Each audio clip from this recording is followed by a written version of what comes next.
Test 1 2.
Test 1 2.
Welcome to the Pembroke Pines City Commission meeting of March 21st, 2026. It's great to see you all. Thank you so much for joining us today. And Mr. Clerk, if you could please call the roll. Commissioner Good, Let's give him a second.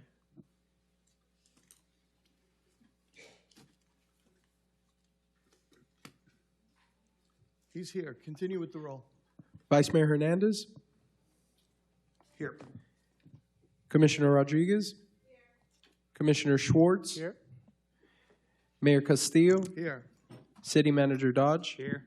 City Attorney Gorin. I'm here. We have a quorum. Thank you so very, very much. And today,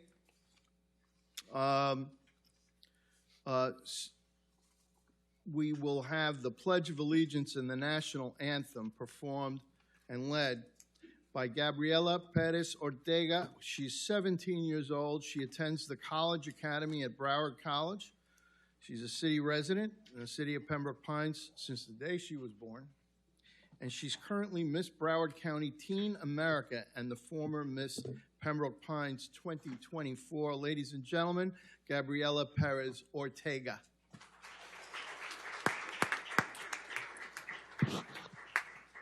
Whenever you're ready, you can lead us in the pledge.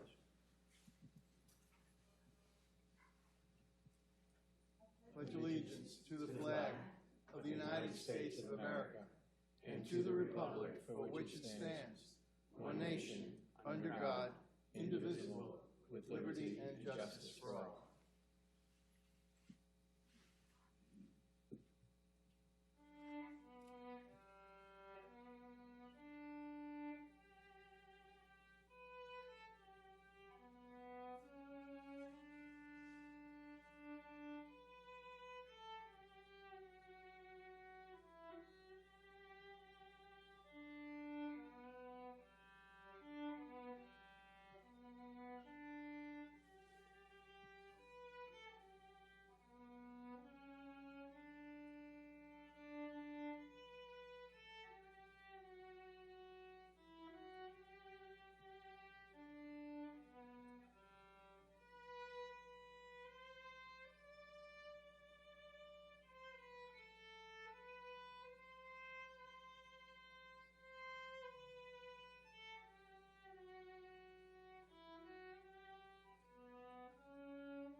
Wow.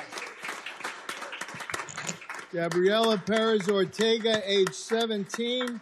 Thank you so very much. That was absolutely beautiful. Thank you.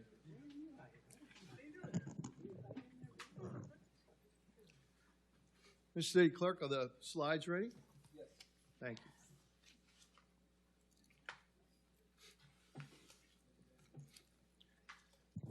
Thank you very, very much, and welcome. Mr. Vice Mayor, members of the City Commission, Mr. Dodge, Mr. Gorin, Mr. Fernandez, outstanding staff, ladies and gentlemen, Pembroke Piners. The state of Pembroke Pines is strong. We remain the second most populated city in Broward County and the 11th largest in Florida. We remain a highly respected community in which to live, raise a family, retire, do business, or recreate. We remain a highly diverse economic engine while retaining a decidedly suburban lifestyle. We have the benefit of a city hall filled with outstanding and highly respected public servants, experts in their fields who keep us moving forward and keep our city moving forward. We remain a low-tax city known for outstanding municipal services. We remain a forward real estate market with high demand for home ownership and commercial activity. And we remain the city that cares, can, and does, an unofficial motto that drives all we do. Now, we've heard the claim that the bond issue, which did not pass last March, should hang around the city's neck like a political burden, but I'm here to tell you that it will not. I don't see it that way. Our residents don't buy it either. They're a smart group of people. They love our city, and they know that doing nothing to improve our infrastructure was no solution to our city's problems. They wanted progress, but simply felt they could not finance it last March, like they had in years past, and we respect that. But let me address this point more thoroughly and directly. Long before I became mayor, this city commission knew that our infrastructure was aging and our needs were growing in the areas of roads, drainage, park, traffic, and more. Years had passed before those investments had been made, and they were necessary. The city needed an injection of capital investment to offset the deterioration that age and constant use bring. It was an urgent need that waited too long. A reinvigorated infrastructure program was needed to restore our community standards. We, your city commission, did not fall short of confronting that concern with diligence and enthusiasm, as we always do with this city requires. At the same time, we face significant new challenges, uncertainties in trash and recycling, vacancies in police and fire, and a lack of a clear plan guiding our direction. Today, those police vacancies are filled, and we have a strong strategic plan. The trash and recycling dilemma has a decidedly more acceptable direction, and a series of charter and ordinance reforms made over the last year and a half have made our city safer, stronger, and more focused. The strategic plan that led to the bond program was years in the making. It was advanced because it was the right solution. It is still an outstanding plan. But in this city, voters have the final say. And when they said they just weren't comfortable at the time, we listened, we didn't dwell, we didn't pout, we didn't point fingers. We improvised, we adapted, and we overcame. We prioritized, and we moved forward, delivering the most critical improvements needed without raising taxes. I supported that plan then and stand behind it now, and I want to commend my colleagues on the City Commission for doing the same. We are moving forward with better than ever because the leadership we're applying is second to none. This isn't about looking back. This is about what you do next. And what we've done is keep moving forward. We've engaged our residents. We're communicating with them better than we ever had before. And we've strengthened our vision and continue to deliver results because real leadership isn't saying no. It's not being a naysayer. It's not inventing excuses. It's not about playing politics. It's about delivering results and getting the job done. Real leadership isn't just saying no. It's getting the job done. And that's who we are in Pembroke Pines. We move forward. And so I'm very happy to say that over the next 3 years, the city will rehabilitate all of our parks, complete our road and traffic easement projects, and address flooding to the extent possible. We shall restore recycling while upholding our objection to incinerating trash. We will address housing affordability together with our private sector partners and improve our communications with those we care for most, our taxpayers. And we will do it all without a tax increase. It won't be as much as we wanted to do, but it won't build a new public safety complex. It won't advance the economic development agenda as we had planned to do, but we will find other ways. We cannot do this alone, but we will still move the city forward and overcome those important challenges. Some $66 million in much-needed capital infusion will address the bulk of what our city needs, reinvigorating Pembroke Pines for decades to come, protecting our values and upholding the community standards, the standards that have earned the respect and admiration of millions. I'm proud of this commission. We respected the will of our voters and never lost momentum, because in the end, victories only belong to those who solve problems. And that's who we are. We're a problem-solving community. Pembroke Pines doesn't stand still. We step up, and we get the job done. We listen, we learn, we lead, and we do it together as a community, as a family, and we will keep building this great city in ways that not only meets its challenges, but rises above them. Over the course of 2025, in our great police department, and I want to thank them for everything that they do, the crime rate in Pembroke Pines was reduced by 33%. Amazing things you can do when you're fully staffed. And I want to thank them for everything that they do. Community patrols increased by 15%. Traffic enforcement and education efforts increased by 14%. Code compliance, voluntary compliance rate, 80%. They go out, they see a problem, they talk to the homeowner, 80% of them resolve it themselves right away without any need for any administrative or legal action of any kind. And the police department even hired a comfort canine named Jellybean, who proudly joined our police and city family. Thank you so much for everything that you do in the police department. Our fire rescue department continued providing firefighters with top-tier equipment and quality training to ensure readiness, safety, and success. They were awarded gold recognition for Water Smart Community by the Florida Department of Health. They received the PedReady Gold Tier designation from the state of Florida for pediatric emergency readiness.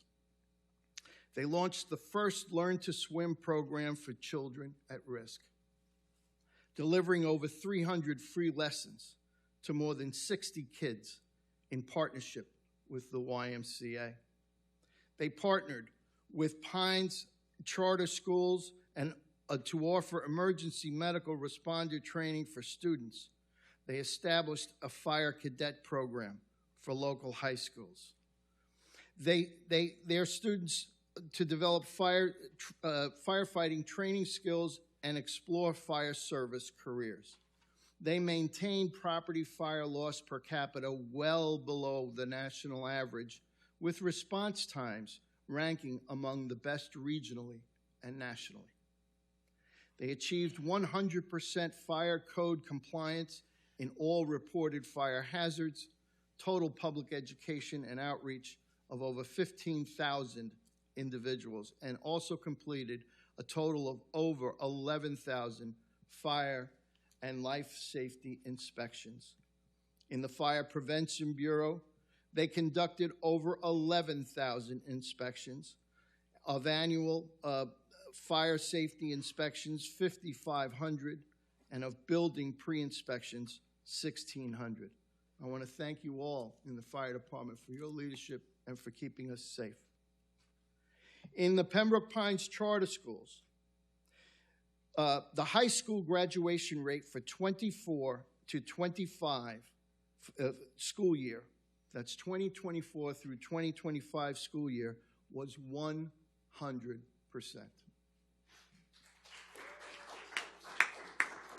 Exceeding the school district's graduation rate by 8.6 percentage points and the state's graduation rate by 7.8 percentage points. Also, 96.5 of our 377 educators were rated highly effective. Any wonder? On their teacher evaluations, reflecting the exceptional quality of instruction across our schools. In the Planning and Economic Development Department, 210 residential certifications of occupancy were issued. The department has assisted in the permitting and support of the state-of-the-art waste management recycling facility, which is the largest such facility for recycling in the state of Florida. There has been a growth in healthcare with permitting and construction of 3 new freestanding emergency rooms in Pembroke Pines that will expand healthcare in the community. HCA FSER Operations Baptist FSER under construction, and Memorial Manor FSER under construction. They assisted in the design, permitting, and inspection of the Flamingo Road Greenway, a project that we are working together with our friends in Broward County. And we have in the audience today County Commissioner Nan Rich and our good friend County Commissioner Alexandra Davis, and I want to thank both of you for your leadership. As well as permitting the waste management recycling facility microhabitat project, which included a collaboration effort involving waste management, Tandem Global, and local schools, who planted nearly 750 native shrubs. They planted them. Wildflowers, grasses, and trees in the area of the new waste management recycling South Florida. Just because they take trash doesn't mean they can't look beautiful.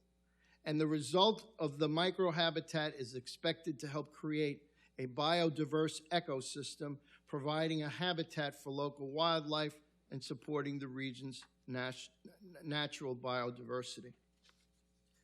In building permits, by the numbers, since January 25, 80% of all plan reviews for permits have been completed within 5 business days or less.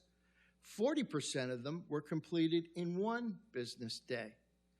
The number of permits issued during that time was 10,254. They conducted over 52,000 inspections, and the number of commercial re-roofs were 295, and a long list of other achievements within the permitting group, and we thank them all for their hard work. In zoning, 550 certificates of use were issued. Common building permits processed during the period were over 2,300 residential re-roofs, 2,300 residential windows and door permits, 307 commercial re-roofs. Collaborated with Broward County and the South Florida Community Land Trust to preserve affordable rental units within the city with the acquisition of the Casa Apartments, another partnership that we did together with our friends in Broward County, assisting the completion and occupancy of 3 major affordable housing developments: Southwest Hammocks, Southport, Pembroke Tower, and Douglas Towers 4 and 6, which resulted in the creation of 600 new affordable units within our city. In information technology, in a continuing effort to improve efficiency, streamline workflows, and enhance service delivery, our IT staff made strategic enhancements to the Tyler Technologies system across finance, utilities, EnerGov, asset management, and HR payroll. I know some of you don't know these acronyms, but they're incredibly important to the operations of our city. And they continue to make great improvements. Municipal security enhancements were also made to strengthen safety, reliability, and operational consistency across city facilities. And to improve and ensure information access for residents and staff, improvements were made to the city's GIS data accuracy and asset mapping systems and the public-facing applications. In the area of utilities, the city continued to complete significant water and infrastructure upgrades to the city's Biscayne aquifer wells and wastewater lift stations, as well as replaced 596 water services and meters in the Cedar Woods community to improve service and greater reliability to our residents. A plan of action was initiated and begun to remove PFAS from our water in ways that will meet the EPA deadline of April 26, 2029, and not a nickel more was requested from any Pembroke Pines taxpayer.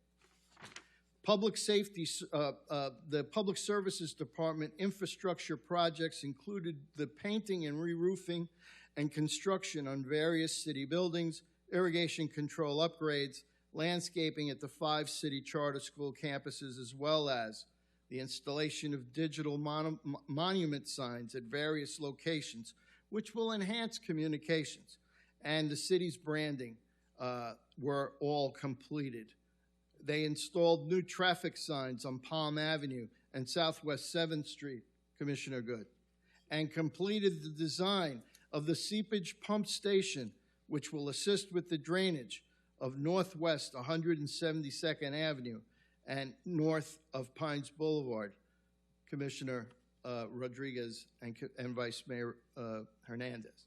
Milling and resurfacing projects completed during fiscal year 2025-2026 at the following communities: Towngate Neighborhood, Honeywoods, Chapel Lake Estates, Pembroke Lake Section 2, Pembroke Lakes Section 6, and Walden Lake is almost finished. Successfully transitioned to digital permits, fully implementing the EnerGov and in the engineering division, which makes them incredibly much more efficient. They are now tracking all permits and associated costs within the online system, which has improved organization and operational efficiency. In community services, grant funds received by the Florida Department of Transportation from the Federal Transit Administration through Section 5310 program provided the city of Pembroke Pines with 5 new buses for senior transportation, improving mobility for seniors and individuals with disabilities by removing barriers to transportation service and expanding transportation options. The 5310 grant enabled the city to contribute only 10% of the cost of this new equipment. Senior transportation provided 21,000 trips for fiscal year 24-25. The Carl Schechter Southwest Focal Point Community Center continues to add events, activities, and classes that mirror the diversity of our community, increasing our knowledge and understanding of one another and creating new experiences and relationships. If you go to the Southwest Focal Point and ask them, what is your biggest challenge? They will tell you the building is not big enough to deal with all of the people that want to attend. The center has successfully completed a comprehensive and competitive bid process and has been awarded, and you can't park there, for another 6 years contract at the Area Agency on Aging of Broward County, maintaining its status as a focal point center, one of only 5 such centers in all of Broward County. At the Howard C. Foreman Human Services Campus, Southwest Hammocks developed in collaboration with the National Alliance on Mental Illness, a behavioral health coalition, Footprint to Success Clubhouse, and South Florida Wellness Network opened a privately funded apartment complex housing over 100 adults living with mental health challenges, providing them with support, counseling, advocacy, and more. There's a renovation continues on building that will provide 25,000 square feet of new space to the city to house the utilities department and other city services, and this project is expected to end at the conclusion of 2026. City of Pembroke Pines hosted a free food event in cooperation with Broward County Commissioner Alexandra Davis. Thank you so much. And in partnership with Farms Share at the Howard Foreman campus, and there wasn't a thing left over. The City of Pembroke Pines welcomed the Memorial Hospital Adult Primary Care Mobile Clinic and the Joe DiMaggio Children's Mobile Clinic to Pines Place Apartment Complex, improving the service mix at that outstanding location. In human resources, they fully automated our recruiting process, moving to a competitively paperless system that has made hiring faster, more efficient, and environmentally responsible. and focused on current employees by organizing social gatherings, including our very first Thanksgiving employee luncheon to foster camaraderie and boost morale. We also rolled out the comprehensive employee training workshops that have equipped our team with new skills and leadership tools. In our outstanding finance department, they successfully refunded the 2015 general obligation bond, resulting in an estimated net present value savings of approximately $3.5 million and annual cash flow savings of $400,000 a year. Developed and implemented annual operating and capital budgets that consistently align city needs with available revenue streams, maintained a balanced budget without increasing the operation millage rate for 5 consecutive years. And we also want to thank our city's Citizens Budget Commission, and our chair, Scott Barnett, is here. Thank you for all that you do. We are only too happy to allow you all to see every nickel that comes into the city and that gets spent for the city, by the city. City earned Certificate of Achievement for Excellence in Financial Reporting and the Distinguished Budget Presentation Award from the Government Finance Association for fiscal 2024. This is the 23rd consecutive year that the Pembroke Pines Budget and Finance Division earned that prestigious award. Our city clerk issued more than 3,000 passport applications, which were processed, providing residents with convenient local access to essential federal services, saving them valuable time. Successfully supported the city commission meetings through efficient agenda preparation, documentation, and follow-up. Their work is easy to overlook, yet it is so essential that we could not meet without them. And we thank you, Mr. Fernandez, and your staff for the amazing good work that you do. Recreation and Cultural Arts, the Dream Park Community Center and Passive Park at the William B. Armstrong Dream Park was opened. Thank you, Commissioner Rodriguez, for your leadership in bringing this delayed project to fruition. The project transformed the former hockey rink complex into a vibrant community destination designed around resident feedback and evolving recreational needs. The City Commission moved forward with strategic initiatives, approving over $5 million in year one in park renovations and improvements, and $4.1 million in roadway and infrastructure improvements. 8 of the 10 playgrounds replaced have already been ordered. And as part of the city's new public art initiatives, traffic signal boxes throughout the city are wrapped with artwork featuring past winners of the Pembroke Pines Art Festival poster contest. We don't just give them a certificate. We take their art and we wrap those ugly boxes on the street with it. And what a great idea that was. The city's Youth Advisory Board, because young people matter also, hosted its first student-led event at the Career Fair and Life Skills event, welcoming nearly over 100 high school students and seniors and featuring 15 businesses. The Procurement and Sustainability Department of the City of Pembroke Pines received national recognition by being awarded the prestigious Achievement in Excellence in Procurement Award from the National Procurement Institute. The city's procurement code had some changes, including the adjustment of procurement thresholds, expanding processes, and updating procurement language. We now have a state-of-the-art procurement policy in the law that will allow us to move faster, quicker, and more efficiently. In addition to updating the city's sanitation and solid waste website, a Find My Trash bulk pickup day, apparently this is a big deal. When's my bulk pickup day?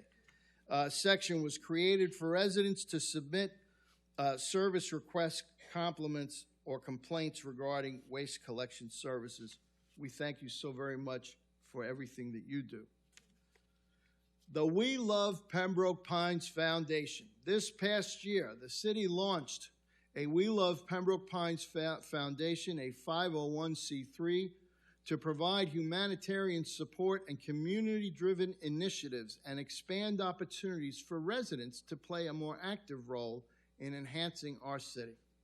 The foundation is focused on building meaningful partnerships and creating new ways for residents, students, and local organizations to contribute to community improvement efforts.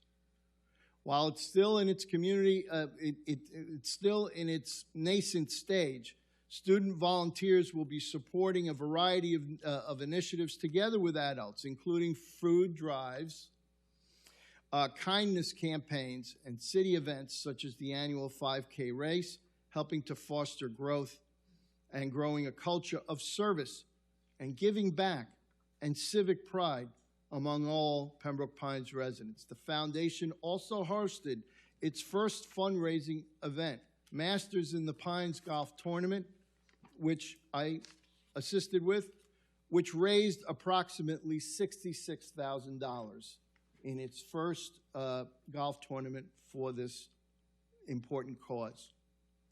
The success of the event demonstrated strong early support from sponsors, residents, and community partners, and helped establish a solid foundation for the future. You will be hearing much more about the We Love Pembroke Pines Foundation in days to come. We are lucky people living in a tropical paradise surrounded by nature, accompanied by a beautiful, diverse, and hard-working citizenry. We enjoy great schools, parks, amenities of every kind, and despite our challenges and our constant thriving for better, it is the acknowledgement that we are very lucky people to call Pembroke Pines our home.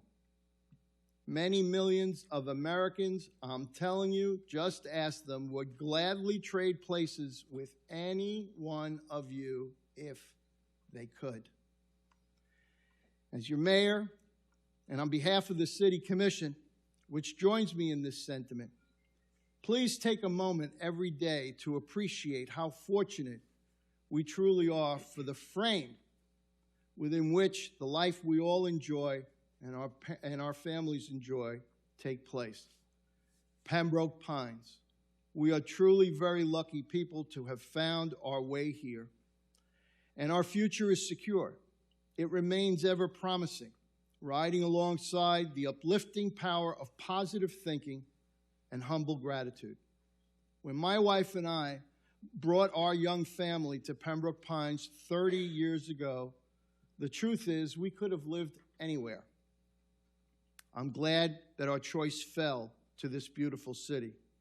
I'm thankful that we chose Pembroke Pines.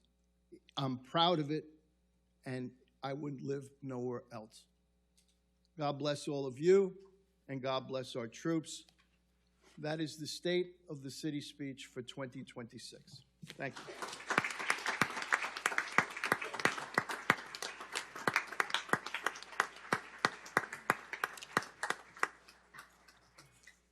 Okay, I have a couple of presentations, and then we're going to go directly to item 11 because we have some people here that need to do this and get going. And let me recognize State Representative Robin Barterman, who is our always friend, and she does a great, great job. And also Lisa Castillo, my wife, the First Lady of Pembroke Pines. She hates it when I call her that, but that's what she is. Yes, sir. Felicia Robinson, State Representative for Pembroke Pines. Thank you so much. We're honored to have you here, as always. We got everything? Okay. And now we're going to do presentations. And this one will be to Carrie Ann Brown. Are you here? Recognizing the Guardian Ad Litem program.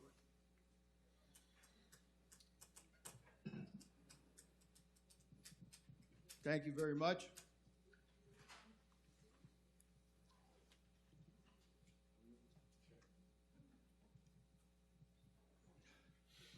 Guardian Ad Litem. Thank you so much for being with us today.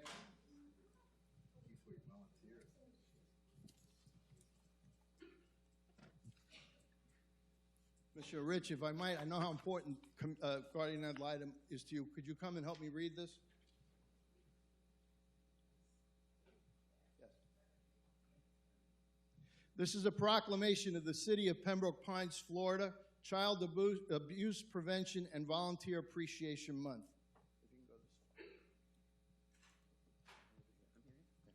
Whereas April is recognized nationally as National Child Abuse Prevention Month, and National Volunteer Week is observed annually during the month of April. And whereas the Florida Guardian Ad Litem program provides legal representation for abused, abandoned, and neglected children in dependency court proceedings throughout the state of Florida. And whereas the Florida Guardian Ad Litem Office utilizes a multidisciplinary team approach, including attorneys, child welfare professionals, and trained volunteers to advocate for the best interests of children. And whereas the Florida Guardian Ad Litem program, Circuit 17, serving Broward County, is supported by dedicated volunteers who help improve outcomes for children and strengthen the community. Thank you, Senator Rich. Now, therefore, I, Angelo Castillo, mayor of the greatest city in the world, the city of Pembroke Pines, Florida, the city that cares, can, and does, together with the City Commission, do hereby proclaim April 2026 as Child Abuse Prevention and Volunteer Appreciation Month in the city of Pembroke Pines, asking all residents to be encouraged and to learn more about how they can help our children. Thank you so much for all you do. Who wants to speak?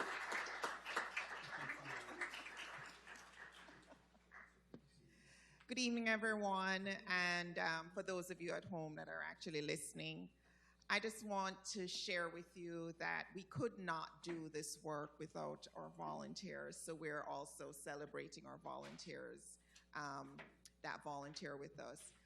And I won't go into a long spiel because I will, if you let me, but just remember that our children or youth, they need us who are in dependency. So we represent children that have been abused, abandoned, or neglected in court and in the community, and we're always looking for volunteers. So if you're an attorney, there is pro bono opportunities available, there is volunteering, and there is also mentoring, where you can mentor a youth that is actually preparing to move into adulthood. So if you're interested, and I'm going to do a shameless, it's www.guardianadlitem.org. If you're interested, and I do hope you are, there are so many amazing men and women in the city of Pembroke Pines that are representing our children here in Broward County. So thank you, www.guardianadlitem.org.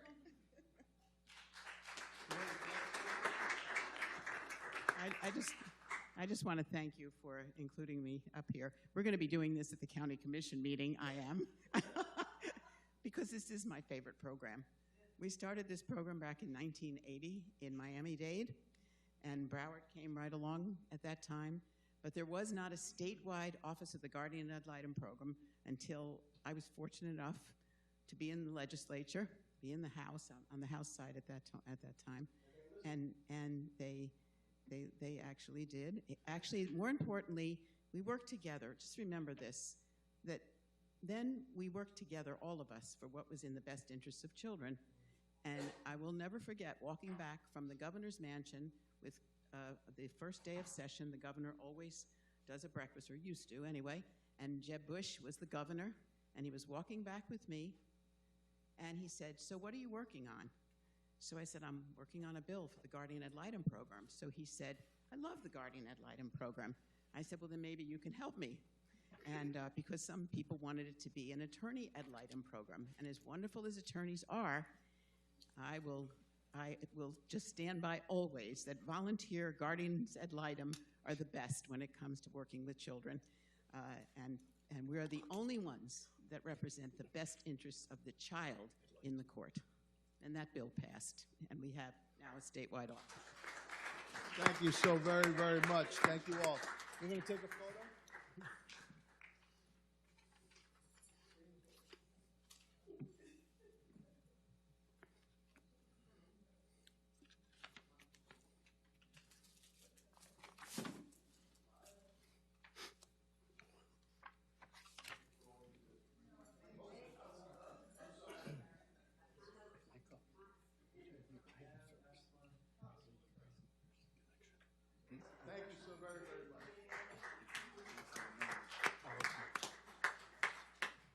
Okay, what district is it? Commissioner Rodriguez, will you join us for the Natalie Belmonte District 3 Award? Perez family. Oh, she went to the restroom. Okay. Well, I just want to thank Broward County for all the work that they do with the Guardian Ad Litem program, because it's really, really so very, very important. And we thank you, Senator Rich, for being with us here today. You ready? Okay. Come on down. So, Mayor, happy to be here today with the District 3 winner of the Natalie Belmonte Great Yard Awards, Antonio and Christine Perez. They are in the Pembroke Lakes community, and they just got an amazing, amazing yard, and I'm really happy to announce their winning of our award this month. What a beautiful yard. I just want to say blue's my favorite color, and if I owned a home, I own an apartment, so if I owned a home, it'd probably be painted in that same blue color. This is beautiful. So who does the work? Any of you two? They help sometimes. They help? That's amazing. Well, because you guys are such great helpers, there's a little bit of money for you guys to help mom and dad pick out some flowers, maybe some soil, something like that for you guys to be able to do. And we always ask, what's your secret? Yeah. We work together in the garden, so I think it's just kind of having a vision and wanting to make something beautiful and then planning it out. Amazing. Congratulations, you guys. Thanks for keeping Pembroke Pines beautiful.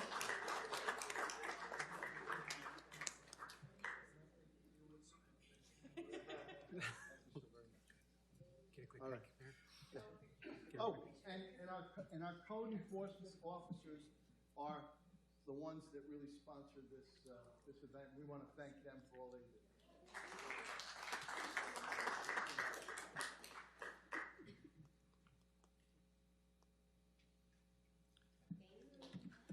So, Mayor, as Beauty of usual, beautiful yards. next month we'll be here with our District 4 winner. Yeah, just take a look at that yard. It's great.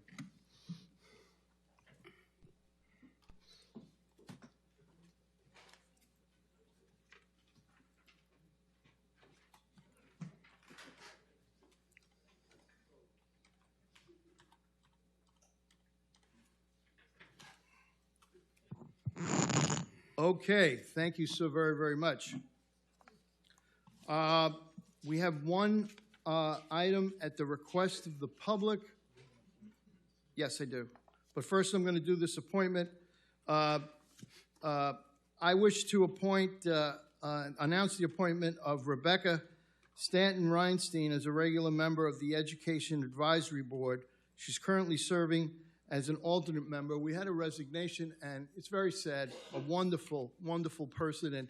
But Rebecca is there, who has been an alternate for some time, and she's here, and if she could come forward and say hello and accept the appointment, that would be great.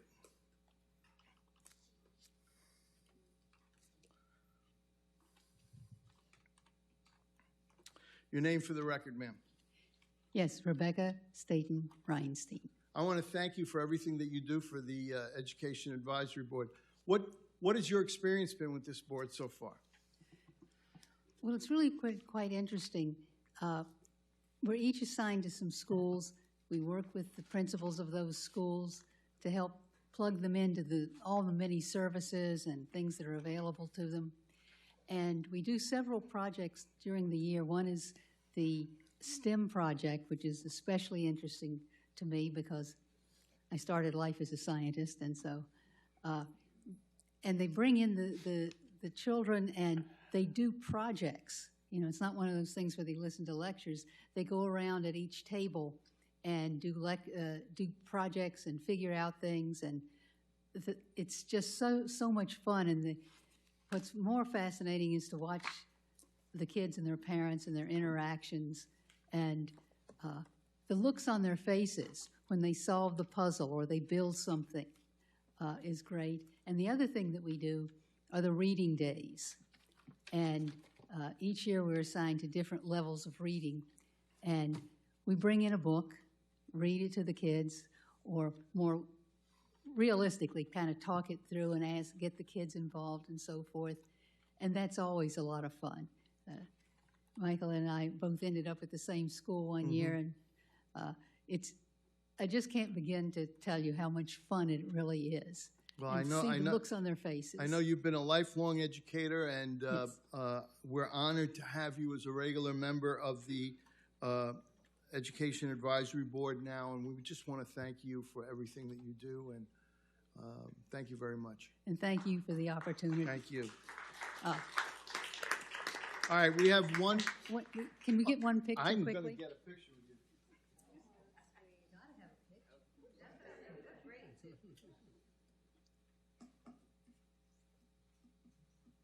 All right. Give me a hug. Ah. Did you want? Come on.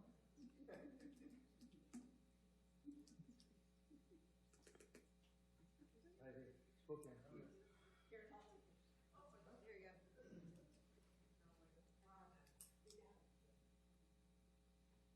Just send it to her, Rob? Yeah, I'm gonna see. I think I have her stored. Right here. Thank you so much. All right. Thank you.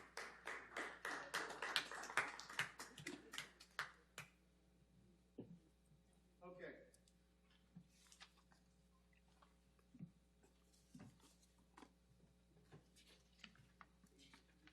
We have one speaker for public comment signed up, and that is Claudio Laveras.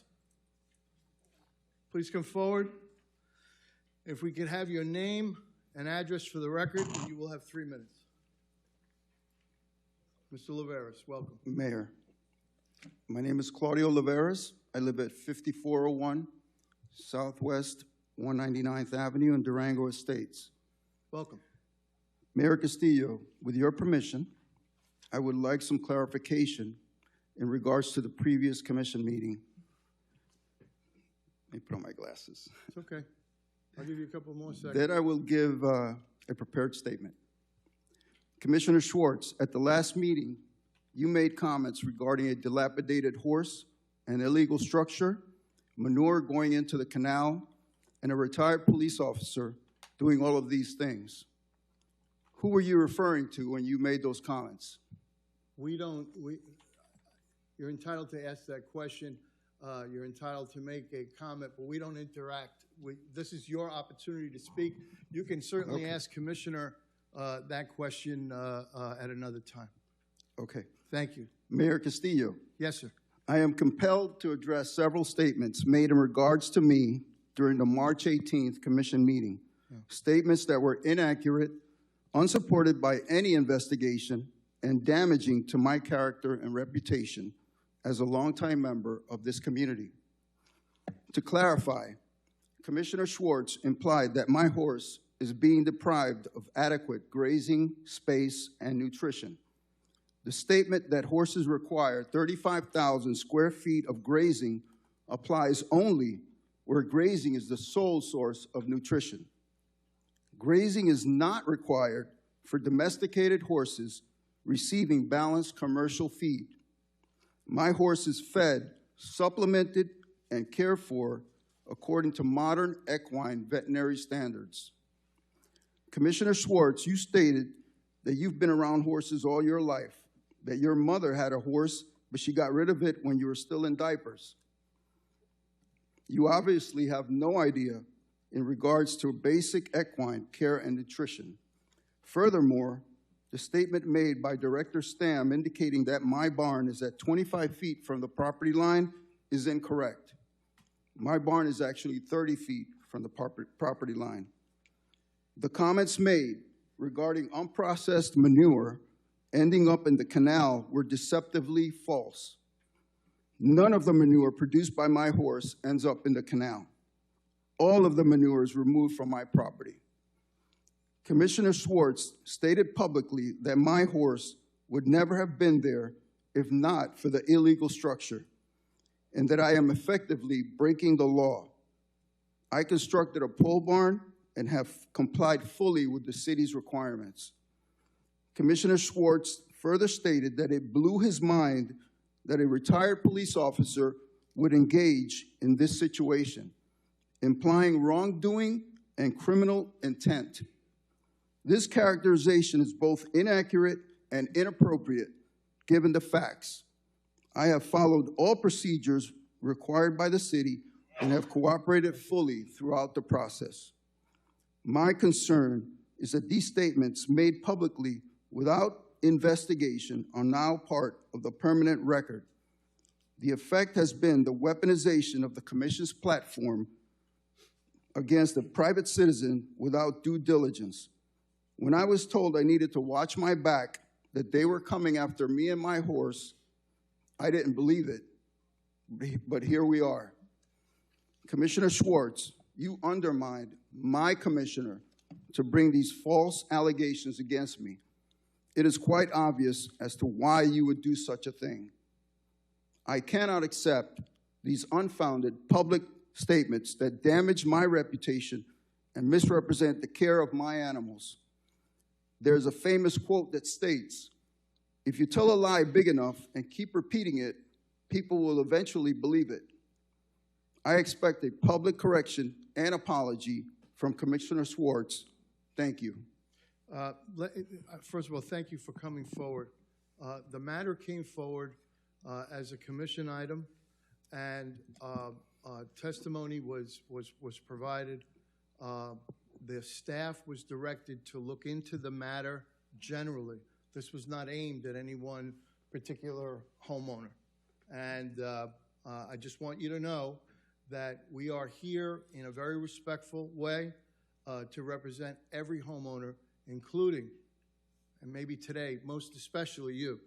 I don't want you to feel that this was some sort of thing that was aimed directly at you.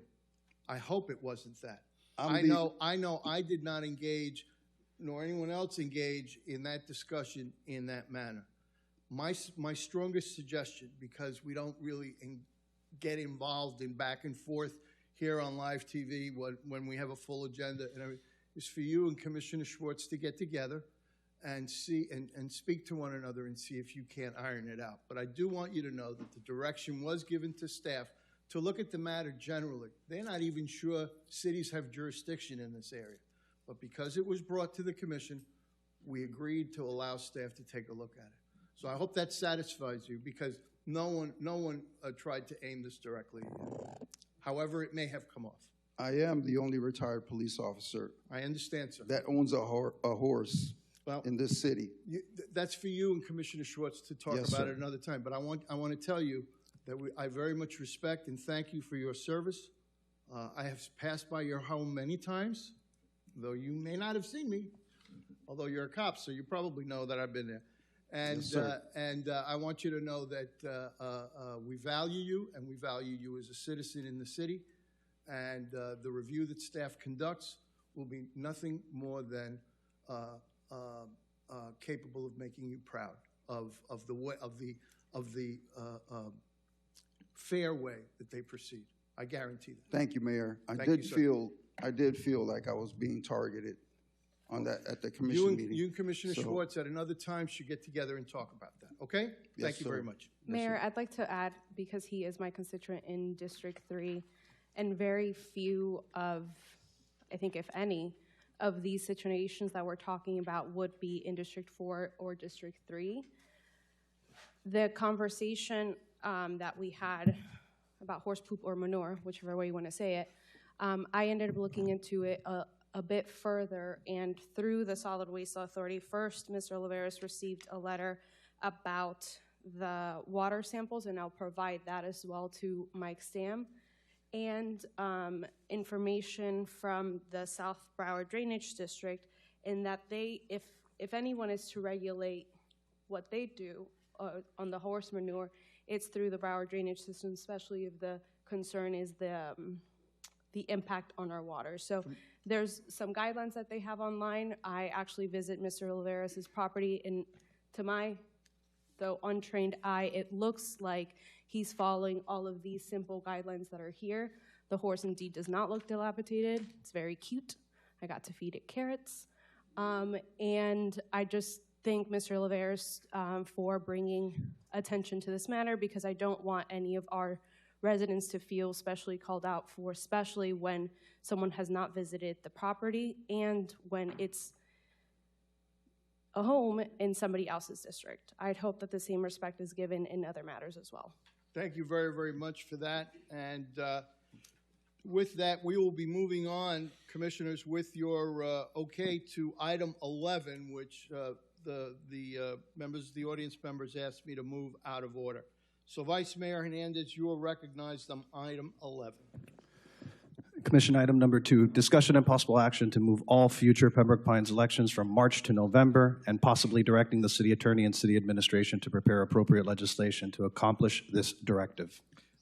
Commissioner, Vice Mayor, you are recognized. I'd actually like to call up Broward County Commissioner Nan Rich, if possible. Commissioner Rich. Or should I call you Senator, because you retain that title? There's a button there that says talk, if you could just press it. Harrison, can you help?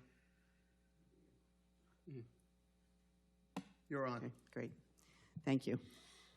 Yeah, I tell you, I called Commissioner Hernandez the minute I saw his op-ed piece, which I cut out, because it was so excellent. Save it. And I will. And because it reminded me of my interest in this bill, thanks to Mayor Hirsch, Eric Hirsch. I remember. Many years ago, one of the first things that he asked me to do when I went to the legislature was to allow this to happen. And he gave, pretty much the same points that Commissioner Hernandez has put in his op-ed piece. But Weston did find that voters didn't. First of all, there is no question that more people vote when it's in November, and that also there's a little fallacy to something that's going around that says that people will not go all the way down the ballot, which actually was disproven in Weston. People did go all the way down the ballot. But the turnout was so tiny over all those years as compared to what happens in a November election. So there was no bill specifically passed then, but a couple of years later, there was the opportunity for cities to be able to do this, and Weston did it, and has been very happy, that they did. So I just really wanted to thank him, and he in his article, he talks about the cost.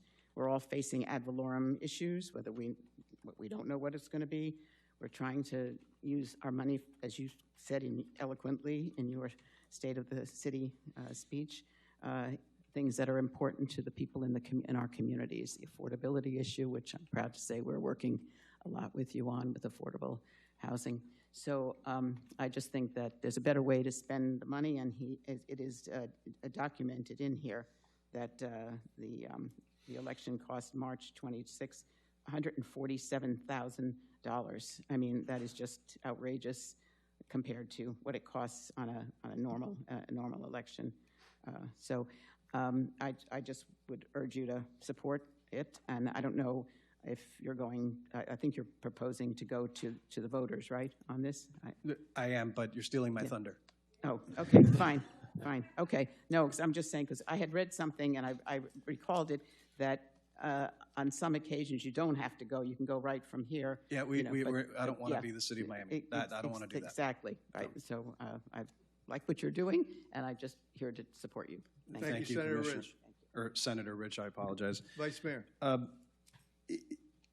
In my reinstallation about 2 weeks ago, I mentioned that in 16 months, I've been on 2 different ballots, November 2024 and March 2026. I reviewed a lot of data, which is in that Sun Sentinel piece. I spoke to Supervisor Joe Scott, our Supervisor of Elections, Mary Hall, who's, I guess, Chief Operations Officer, to verify the information.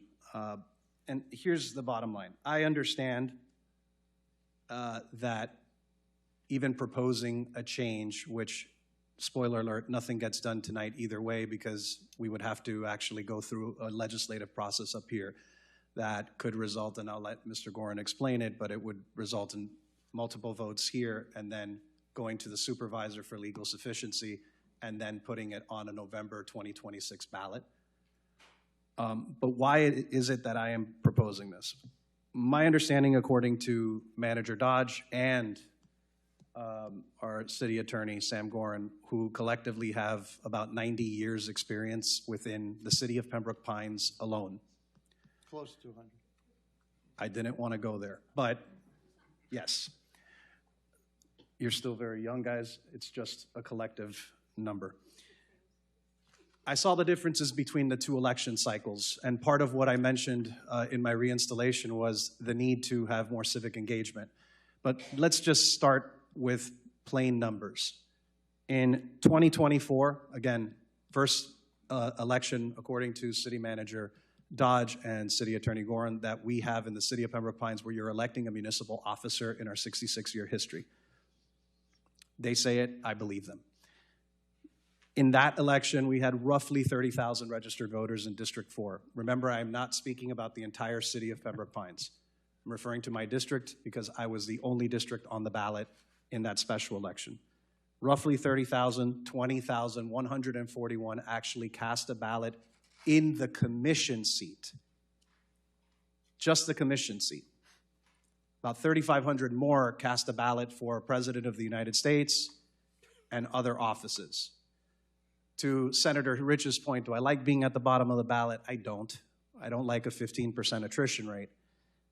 But it was about 67% of the registered voters in District 4 who cast a ballot in my race.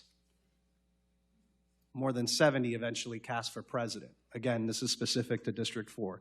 The cost was basically $1 per voter. It was a little bit under $21,000. I verified this with our clerk, Gabriel Fernandez, and with the supervisor of elections. Not that I'm fact-checking you. I just went and checked the numbers that you received. That is accurate. When you fast forward to March, when Commissioner Good and I were on the ballot, Districts 1 and 4 are on a ballot in 2026 and again in 30. The mayor, Districts 2 and 3 are in 28 and in 32. We paid $147,400 for both elections. Roughly $73,000 plus for my race and for Commissioner Good's. My race had about 9% turnout, 2,815. I said it on reinstallation. I'm very happy I earned 76% of the vote. I'm not complaining about that. But I actually wouldn't have minded winning by less if you had more participation. I think it's important. And I appreciate Steve and Rebecca and Century Village's support. But you know what I heard in Century Village? Mike, if you don't send me a text or an email, I forget there's an election. You're the only thing on the ballot. There's no other election on the ballot. State Representative Robin Bartleman isn't on the ballot. Neither was Nan Rich, just as we did in 2024, where yes, you were voting for president. You were voting in the village, you were voting for Congresswoman Debbie Wasserman Schultz, County Commissioner Nan Rich, either Robin Bartleman or Felicia Robinson, from depending upon the side of the village that you're on. Important races that lead to more voter engagement. Those are facts. Those are numbers that I was provided. Now, today, 33,000 voters, roughly, in District 4 are registered to participate. That's where you get the 9% participation rate now. I don't think it's an issue with our supervisor of elections. I think they did advertise. I think our city was legally sufficient in advertising. And I know I spent a lot of my campaign money making sure that voters knew there actually is an election on March the 10th. Oh, by the way, there's no early voting. You can only vote in person on Election Day.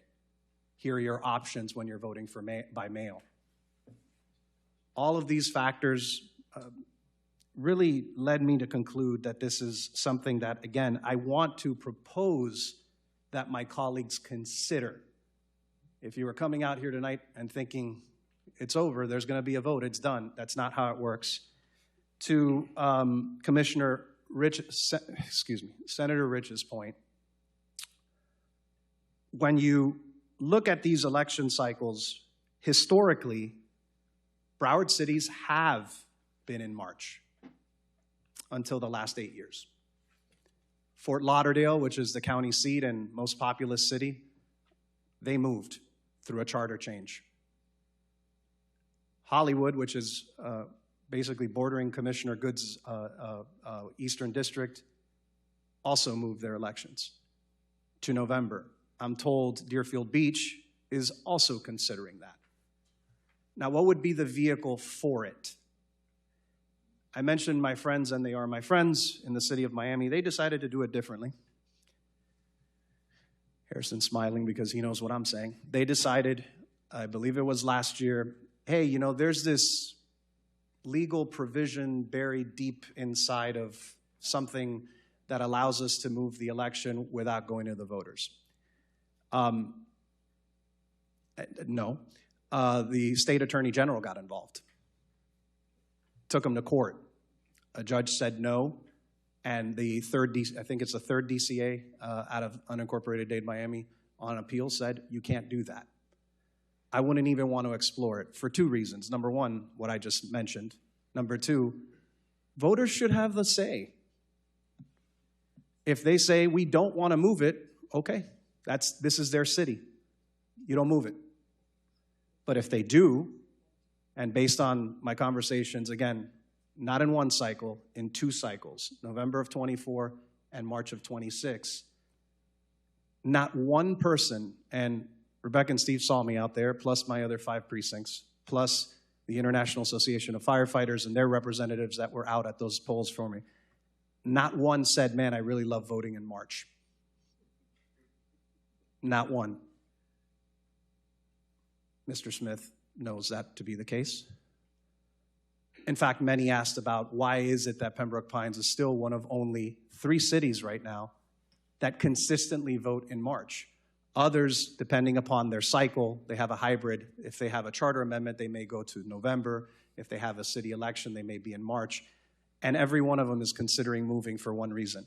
The supervisor of elections put out a memo, which was provided to me both by the supervisor and our clerk, Fernandez, saying that beginning in November 2026, candidate-only municipal elections would not incur a cost.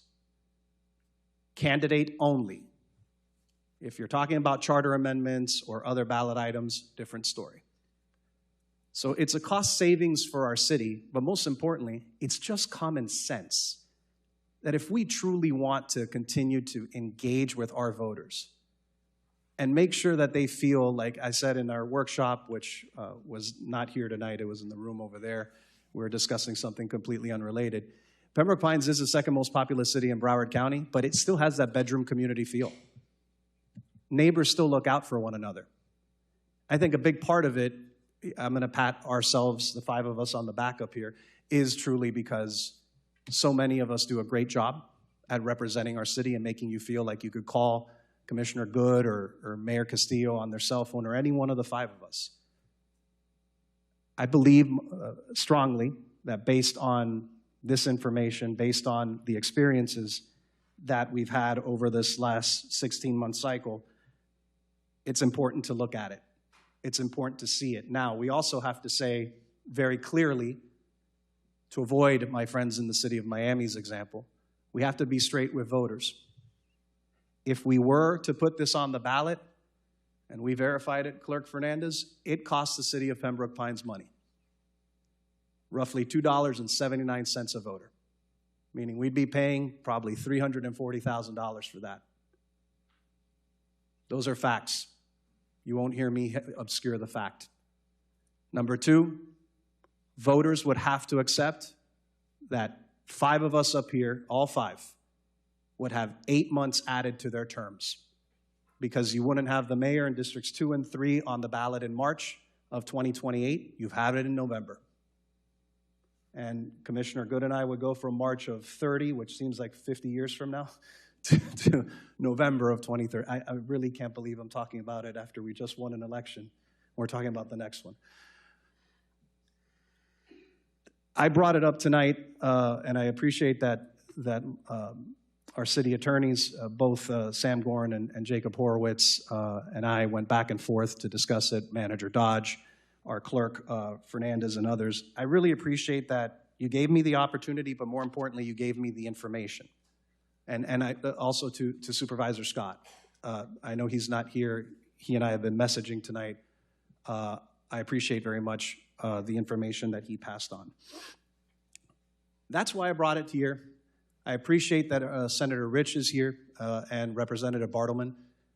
I'd love to collect the thoughts of my colleagues because I think it's important for democracy. I think it's incredibly important that, for example, in a November election, you will have more opportunities to engage.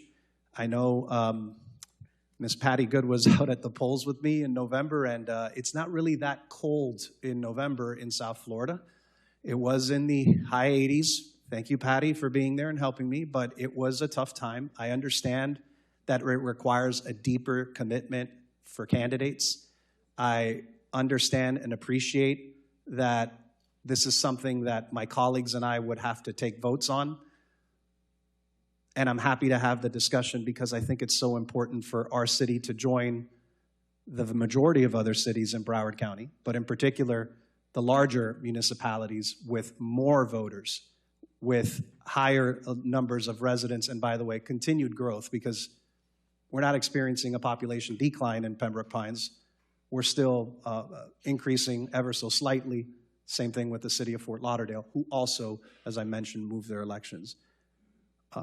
Mayor, I don't have much more to add. I'd like to just have a conversation with each of you. I know this hit the agenda last week, and I know that we can't speak about it privately. It's all in the sunshine, so I really would appreciate the opportunity to hear from my colleagues on this.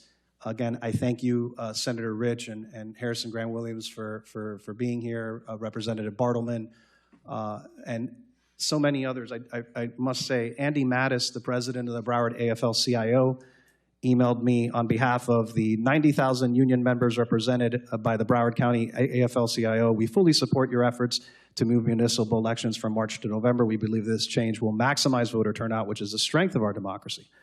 In addition, this is a good use of taxpayer dollars. I've also included in our packet an email from Denise Worland, Plantation Council member, who very active in the leadership of the Broward League of Cities, but also yet another elected official who participated in moving Plantation's elections to a November ballot.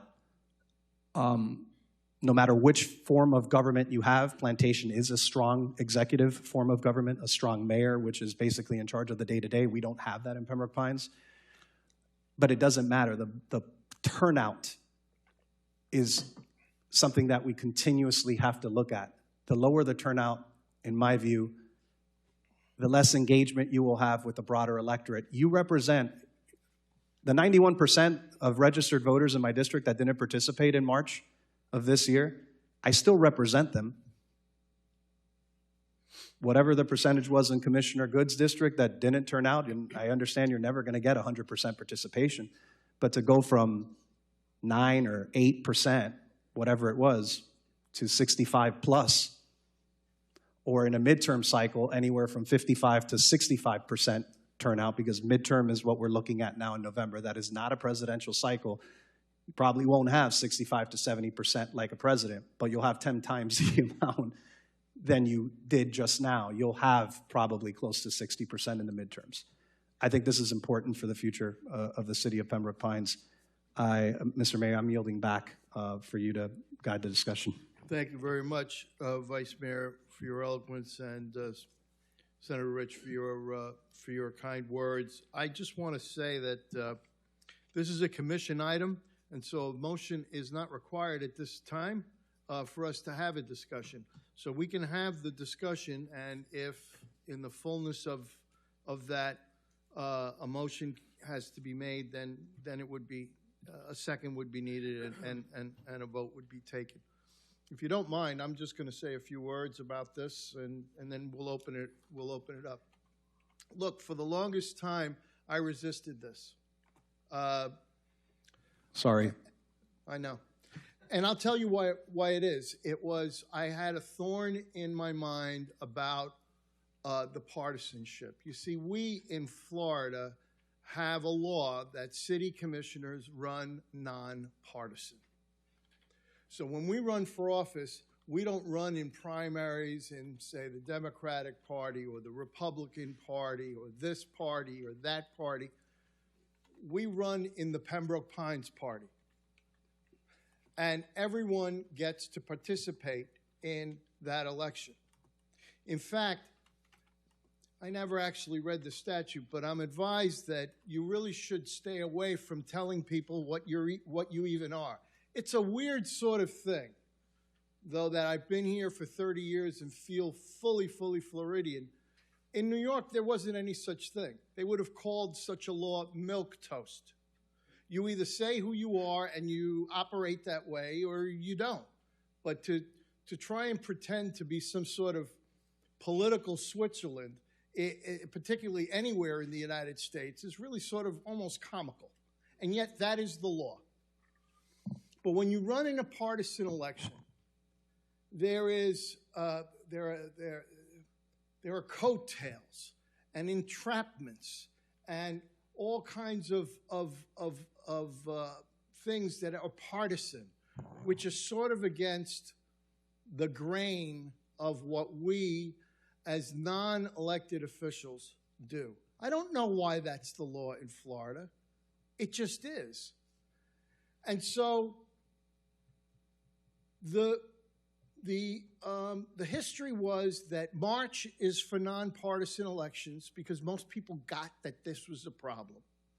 And then November and August were generally, your primary and your general elections.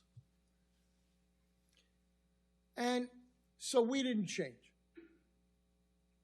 But then something else happened. The preference primary for president moved coterminous to our March election. And that changed everything. Because now 3 of us were running in that thing with early voting and all kinds of partisans on the ballot, and 2 were running in what became these increasingly sleepy races, where fewer and fewer people turned out. But forget about how it applies to us. The people want their elections in November. I think they could probably tolerate if there was a really, really good reason for a March election. But they want to do it in November. And the numbers have changed. And the world has changed. And we must change with it.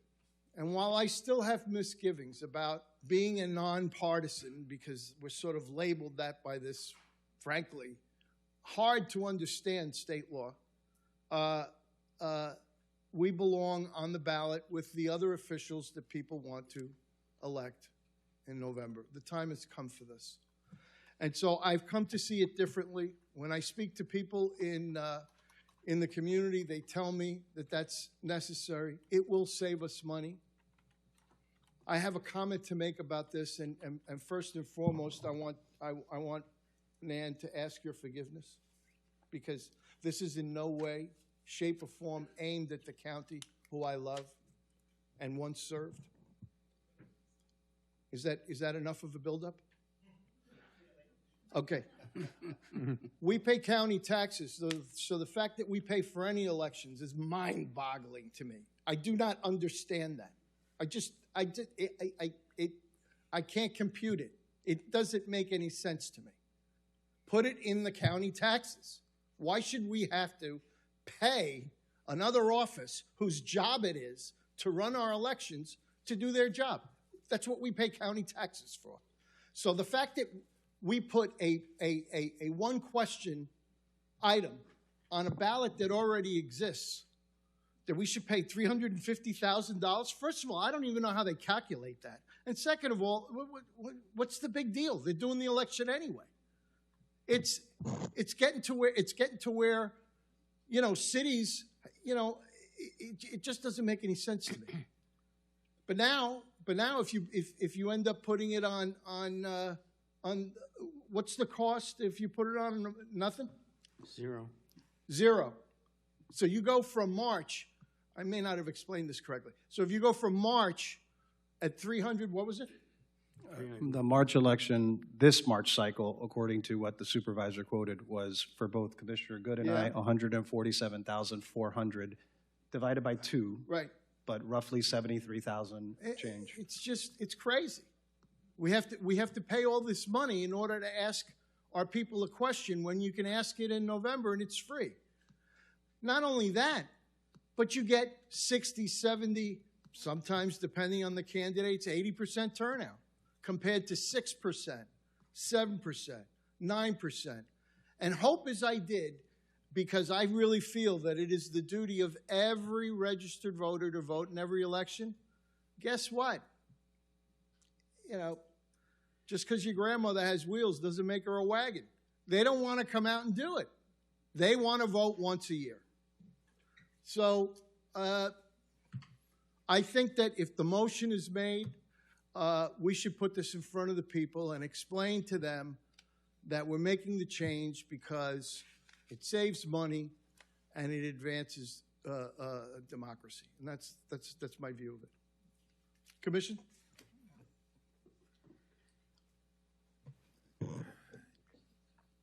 So I'll go. So, yeah, this is a great conversation. You know, I recall when I was serving the South Broward Drainage Board. Okay. So what was interesting is that I ran on presidential cycles, and I probably had a minimum of 30,000 plus votes on each election that I went through. And then when I was elected to the city of Pembroke Pines, those numbers did drop dramatically in terms of turnout. So I don't disagree with any comment that has been made so far at this point. I will say I do, however, have an opposing view on this nevertheless. So let's talk about historically, why is it that we have March races? And it's been around for a while, obviously, because we had to convert from a March to a November race. But the primary reason was because we wanted to prevent the national political issues from dominating the local races, because when it becomes a presidential race, it's the president's race. It's not a city of Pembroke Pines or Deerfield Beach or whoever's race. It's a presidential race, and so we sort of get a little lost in what happens at the national level. And yeah, so you know, the mayor did speak at length on the issue about being nonpartisan. You know, I could tell you that to me that's actually pretty important when you are a commissioner for a local municipality. You know, when I go and I campaign, I will tell you, there are people that say, are you a Republican or a Democrat? And I have to tell them, I'm not allowed to tell you. But what's really more important is that in a March race, it's a lot easier to convince somebody that I'm there to serve them because of them, not because of any other reason other than they are a citizen of this city, and I am there representing them with full force and faith. And so I don't have to get through all of the national politics or some of the other issues and able to convince somebody that I'm not there representing anybody but them. And then, you have other issues that we just saw recently. Let's talk about Boca Raton for a minute. They had a March race. It allowed the voters to actually get focused on their local issue, which was what? Development. And that issue was front, foremost in that city. It doesn't happen every cycle, but when it does happen, They focused on that one item. And you know what they did? They changed their entire commission on that election because their voice was, and their vote was, we don't want this particular thing to take place in our local environment, in our city. And they didn't have any distraction.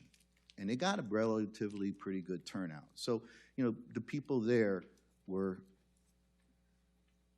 focused and wasn't interrupted in terms of what they wanted to do. So, you know, again, like I say, when I campaign on local governments.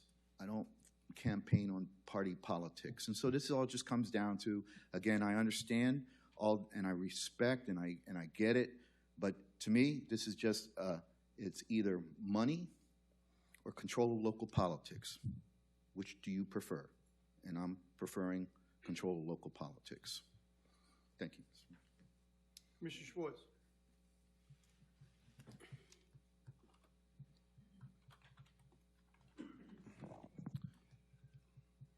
Thank you, Vice Mayor, for bringing this forward. I think it warrants the conversation. For me, the District 2 race has always felt, since I've been here, has always fallen on a presidential preference primary.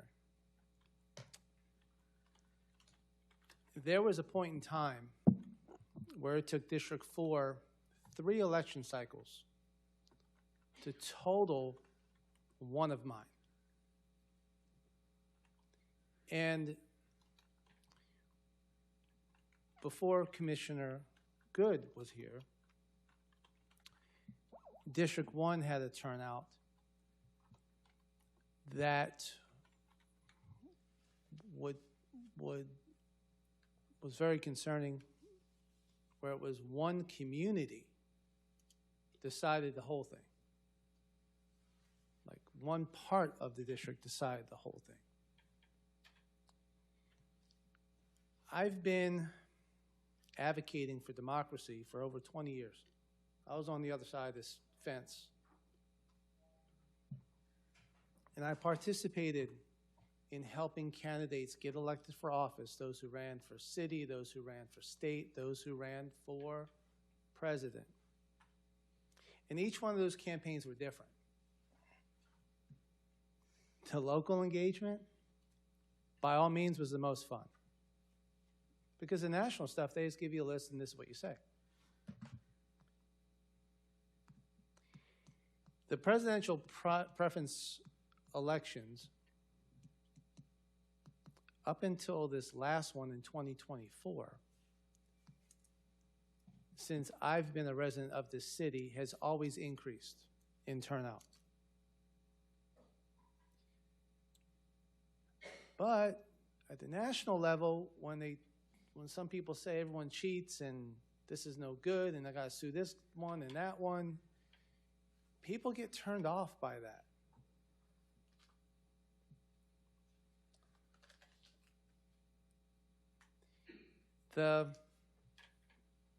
What we didn't hear yet is what happens if you don't belong to either major party. Who do you belong to? In local politics, they don't care. However, there is a machine that prints out cards and they give you a list of candidates that this is on this list, this is on that list, and you walk in blind and you fill out the bubbles. And I think all of us can agree, all of us in this room can agree that we've probably filled out a bubble for a judge and we don't know if they won or lost. Because we didn't know anything about the judge. We did some name recognition, maybe cool sounding name, maybe a different name. And that's why we selected it, because some folks go, you have to fill out the ballot from top to bottom. Fill it out. Well, if you do that, there are consequences to local issues. So part of our role is to make sure that changes to our charter are, one, necessary, two, are well vetted, and three, are in the best interest of the public. Our residents, and this happened back in 2008 and 2012, where the city commission had to move its elections from March to January. And in 2008, Vice Mayor Bill Armstrong had to agree to shorten up his term in order to be placed on that ballot. In 2012, the cycle was for that district's 2, 3, and the mayor's position. It was only a 3-day difference. It went from January 28th to January the 31st. But then in 2016, something changed. The Democratic Party says you can't hold an election in Florida until after Iowa and some other states, and we're going to take away your delegates if you do. So the election that was held for 2008 and 12 was moved to 2016 in March, which meant that once again, the city commission had to pass an ordinance to extend the terms of those serving. In this case, I was impacted by an additional 6 weeks. I was uncomfortable with 6 weeks. Now we're talking about 8 months. That wasn't contemplated by the voters. You might as well call it a 5-year term if you're going to call it 8 months long. That was not contemplated in 2024. Point of clarification. I don't think I could have been much clearer. So please don't mischaracterize what I said. Okay. Voters would have the say if they vote no to moving elections, which we could listen to either Jacob Horowitz or Sam Gorin, because you have a 75-word limit that you have to put that kind of agenda item, that kind of item on a ballot. They would have the say. What did I say what did I say? It wasn't contemplated by voters, is what you said. Of course not. It's never been contemplated because it's never been put on a ballot. If you put it on a ballot, they contemplate it. I want to reclaim my time. It wasn't clarification. Allow me. No, it is clarification. I'll decide that. Okay. The mayor decided. There is clarification. And he offered you a clarification. You may not like his clarification, but he offered it. Okay. Go ahead. All right, so continuing. Will November elections dilute local issues under national and state races? Will it increase or decrease participation in local governance? Does it benefit certain candidates or incumbents? I would certainly, Vice Mayor, listen, I would certainly support bringing this to the voters. I'll say it again. I will support I welcome it. Okay, listen, okay. I would support bringing this to the voters after we have more public workshops, data, and community input. To date, could I answer that? Because I actually... Let him finish. Let him finish. To date, from this crow's nest over here, there hasn't been a public outcry to move districts 2 and 3 in the mayor's race to November. I can understand districts 1 and 4 needing more participation. But No, that's inaccurate. I've had the highest number of participation in any district race. Hold on 1 second. Hold on. Let him Okay, finish. so Let him finish. I'm certainly in favor of responsible governance. Currently, we have an unequal balance when district commissioners are elected. When the mayor's elected, there's just an imbalance, and this imbalance will not cure turnout. It will not cure turnout. If all of us ran in a presidential and not a mid-year, then everything is equal. an election in 2028 for all of us in November means that everyone is participating in the largest turnout. We've already identified that governor's races, mid-year races, has a downturn by 50% of what turnout would be. If you have 70 or 80% in the presidential and only 35 to 40 in the mid-year, we're not achieving equality across the board for all of our citizenry. Why do you say that? Based on data, Mayor. So, for example, one of my elections required 3 of District 4 to add up that total. Just one election. That certainly wasn't true in 2024. I had almost Well, 21,000 no, not voters. 2024 was certainly an anomaly. So when in 8, 12, and 16. Okay, we run in staggered terms, correct? Right, we do Okay, currently. Yeah. so there are about as many people voting in midterm elections as people who vote in the presidential race. Not true, sir. How far off is it? About 50%. There's usually about 30. Is it 6%? Oh, no. That's what you get. That's what you get. It's a much larger. For example. So this is about as good as you can get. If what your goal is, I just want to clarify because I don't want there to be any confusion. Yep. Going in November sounds to me, and we can have staff run these numbers. Well, I would. It propose, sounds to me as close as one can get to raising the number of people that cast a vote in the election. So Go right ahead. I'm just about done here. Okay. All right. Our city has always supported grassroots campaigns. And these campaigns, grassroots campaigns, are generally inexpensive to run. You grab your clipboard, you go knock on the doors, grassroots campaign. A November cycle explodes the amount of doors that need to be reached. Why do you say that? Data. We have the data of, It's for still example, the same number of voters, no matter when it is. I don't understand your point. Okay.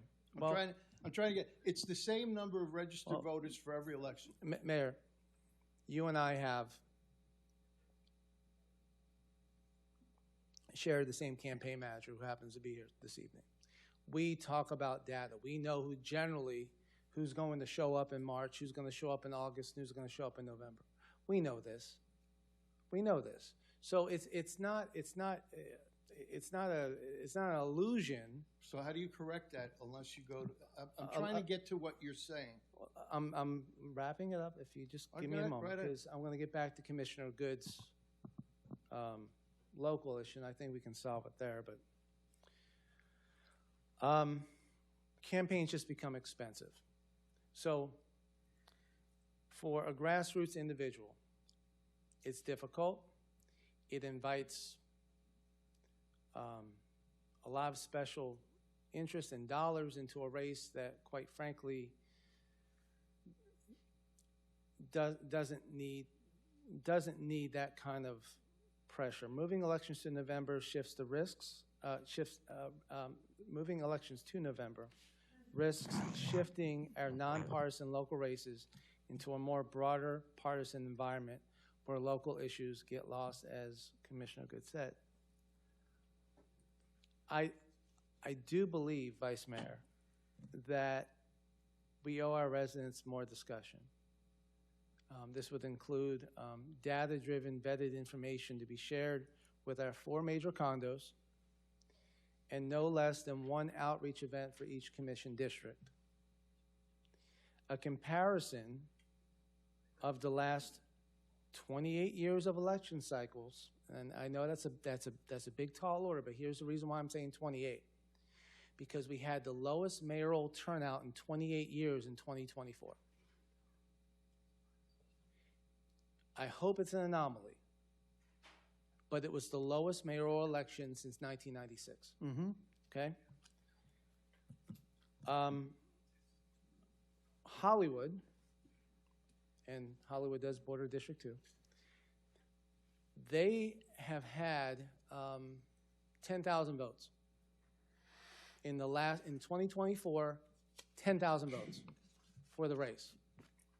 In 2016, presidential District 2, I had 7,500 total votes. Does that 2,500 vote difference in March, focused on local issues in March, stretch all the way to November for an additional 2,500 votes participating? Same number of voters, but that's who voted in Hollywood. 10,000 versus 7,500 on my side of the fence. I think changes of this magnitude should be driven by clear public benefit. And I believe there should be a discussion about tying into the local issues for districts 1 and 4 and have everybody run in the presidential primary in March. All 5 seats? All 5. Uh-huh. Okay. Could I just, I do have to clarify. Yeah. The turnout, I don't know where you're getting your numbers. It's a real search. The turnout in Broward County in 2022, November cycle, was 49%. The turnout in November 2024 was 65%. You said there was a 50% difference. I'm not Well, okay, seeing it. let's do it. 50 and 65, right? How do you get to 60? Yeah, 49. Okay, half I'm not here for half of algebra or 49 math. is 25. You said something, and it's inaccurate, so received- I am it's not clarifying inaccurate. it. It's 40 to 60%, Okay, Vice Mayor. so, Okay, all right.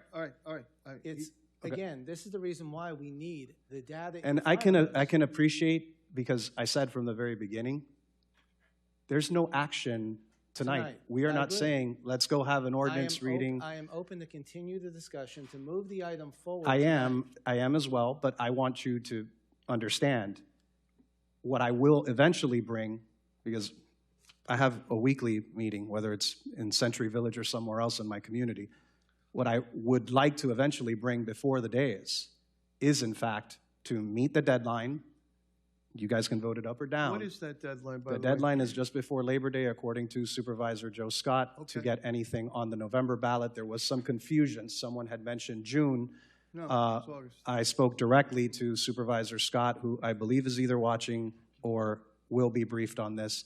He said just before Labor Day, as long as you have, it's legally sufficient, reviewed by your attorneys, we can put it on the ballot for November of 2026. Okay. So I want to be clear on that. I welcome that. I want to be very clear, Commissioner Schwartz. No one here was saying, let's vote tonight. That's not what I was doing. I never said that either. So what I do think is we could have the public input, but look, again, the numbers are pretty clear.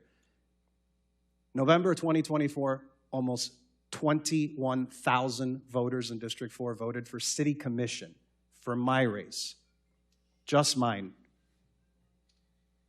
16 months later, same 2 names on the ballot, by the way. I had the same competitor. You know her well.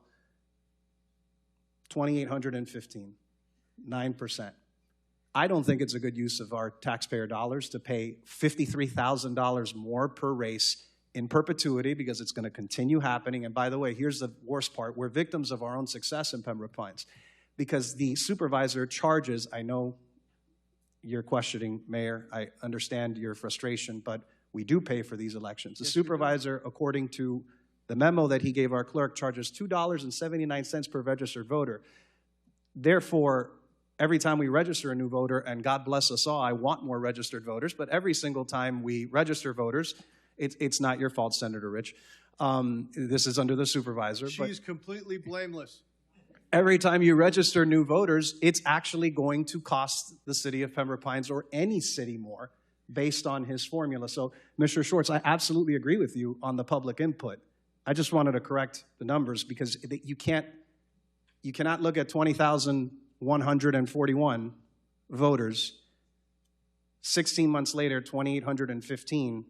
I'm the only one in this city who's ever been on a November ballot. I know that experience uniquely. I can tell you, I think this city needs it. Actually, Commissioner Good's been on In the city of Pembroke Pines. representing the city of Pembroke Pines for the Water District. I stood by Sir, him you're in the playing show. semantics. I understand it is a different government. He was on a November ballot in a different government. I am referring to the government that you are a representative of along with me. Historically, I'm the only one to sit for a November ballot. All right. Commissioner Schwartz, are you done with your comments? Sure. Okay. Commissioner Rodriguez. Thank you. Like we did in the workshop. I agree with some of the points. However, I come to different conclusions on them. So I'll kind of go through my list. Potholes are nonpartisan. That's what the League of Cities says all the time, and we have little stickers about it and all that stuff. And I think whether we have elections in March or we have elections in November, that stays true, because the issues that people are talking to you about ideally, while they may bring up, hey, what party this, you know, do you affiliate with that, blah, blah, blah, blah. Our job as candidates, and anybody's job, anybody who's run for office, their job as candidates is to inform the residents of what they're going to be voting for. If someone chooses to bypass that information and still vote for you because of your perceived party, that's up to them. But it's your job as a candidate to make sure that you are letting them know exactly what the local issues are. I ran in 2024, and for me, while it was nonpartisan, it was still partisan because of the presidential primary. Both parties were out there. Everyone was doing their thing. There was the little rack cards of this. There was the little rack cards for the like all the other parties. But I made sure, you can exploit it if you want, but I made sure to say, hey, these are the issues that I'm focused on. Sure, it gives the space to do it in November, but truthfully, we are so divided in our politics that even in March, people are asking you those questions.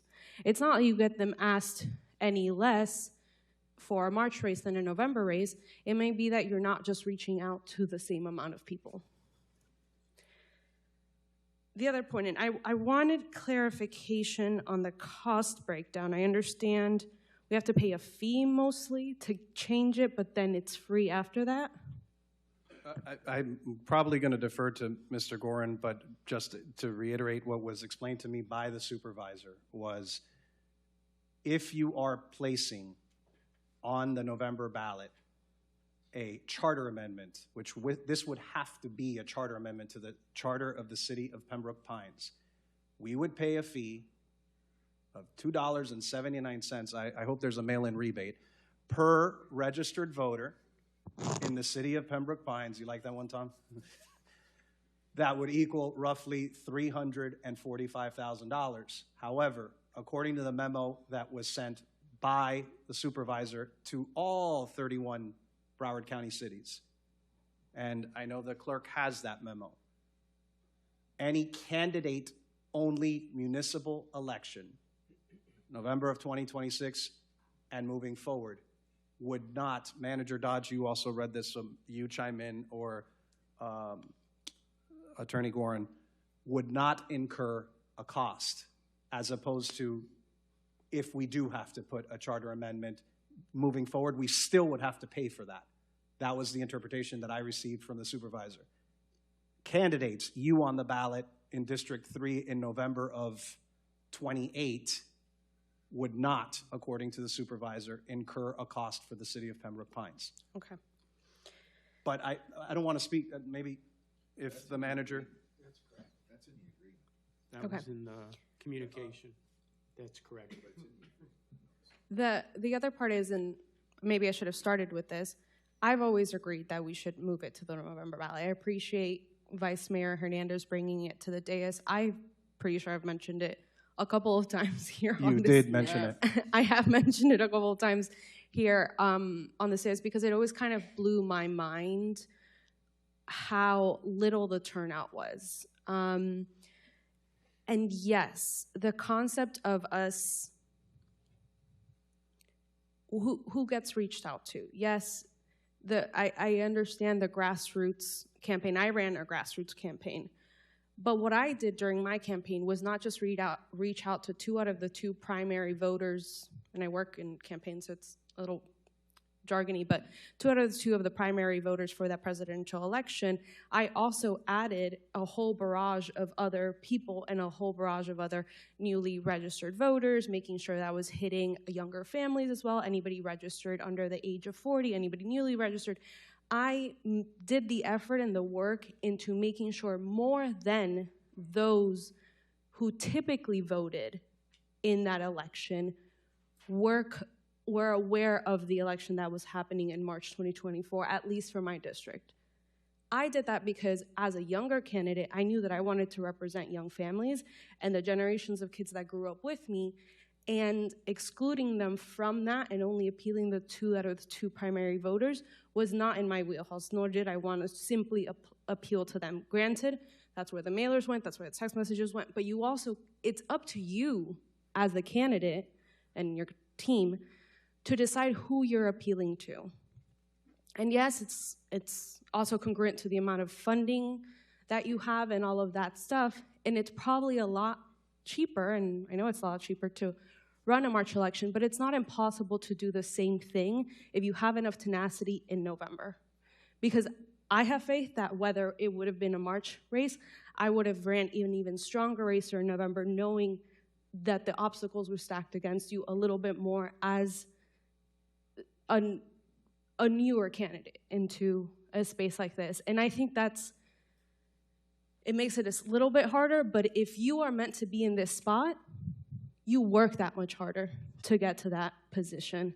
And I think reaching out, small margin, 54 votes, but I think reaching out to those families and making sure that I was reaching out beyond these 2 out of 2 to these other people, that's what got me across the finish line. And I think that's what we should all be doing. And it's an act of public service to not just educate the people who you are appealing to in a voting, in an election, than it is to appeal to the broader scale. Last summer, just as an example, Rebecca Thompson and I ran a fellowship where we went out, no election obviously, last summer, and we knocked on doors, and we did all registered voters, whatever partisanship, whatever it was, and we knocked on door not to ask for votes, but to but to offer the kind of services that each of our offices provided. And that's the kind of work that if you're looking to be in office, or you're already in office, whether it's March or November, that's the kind of work you should be doing. And it just comes down to the candidate. Whether it's easier in March, sure. But if it's your job as a candidate to inform all people, whether you do it in either of those months, I think it's up to the candidate. There was a commentary on the Boca race. You can look at it in whichever way you want for Boca. But from my perspective, a very loud minority in the city got what they wanted, which was no development. And that times happens. Grassroots works in both ways.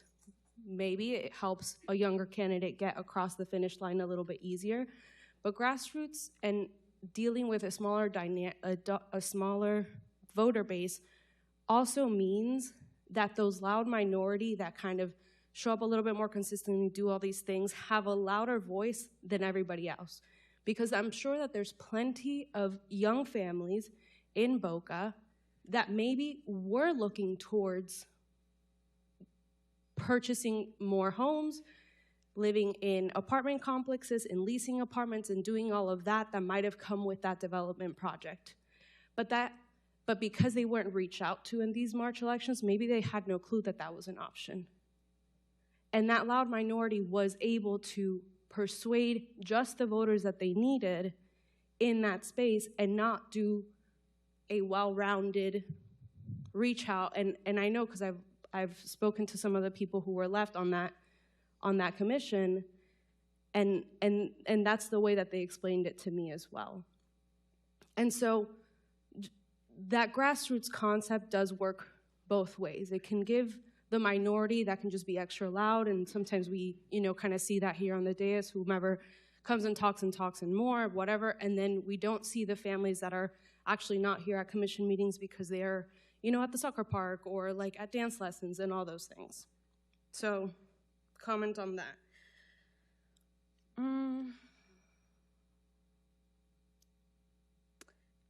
I looked it up.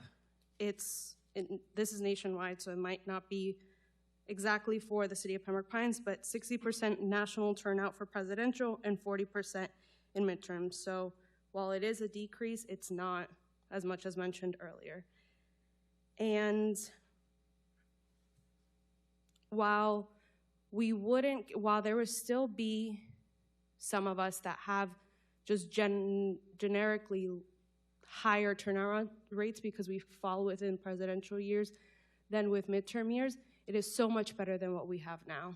And I don't think that having us all on one ballot is good for the continuity of the city.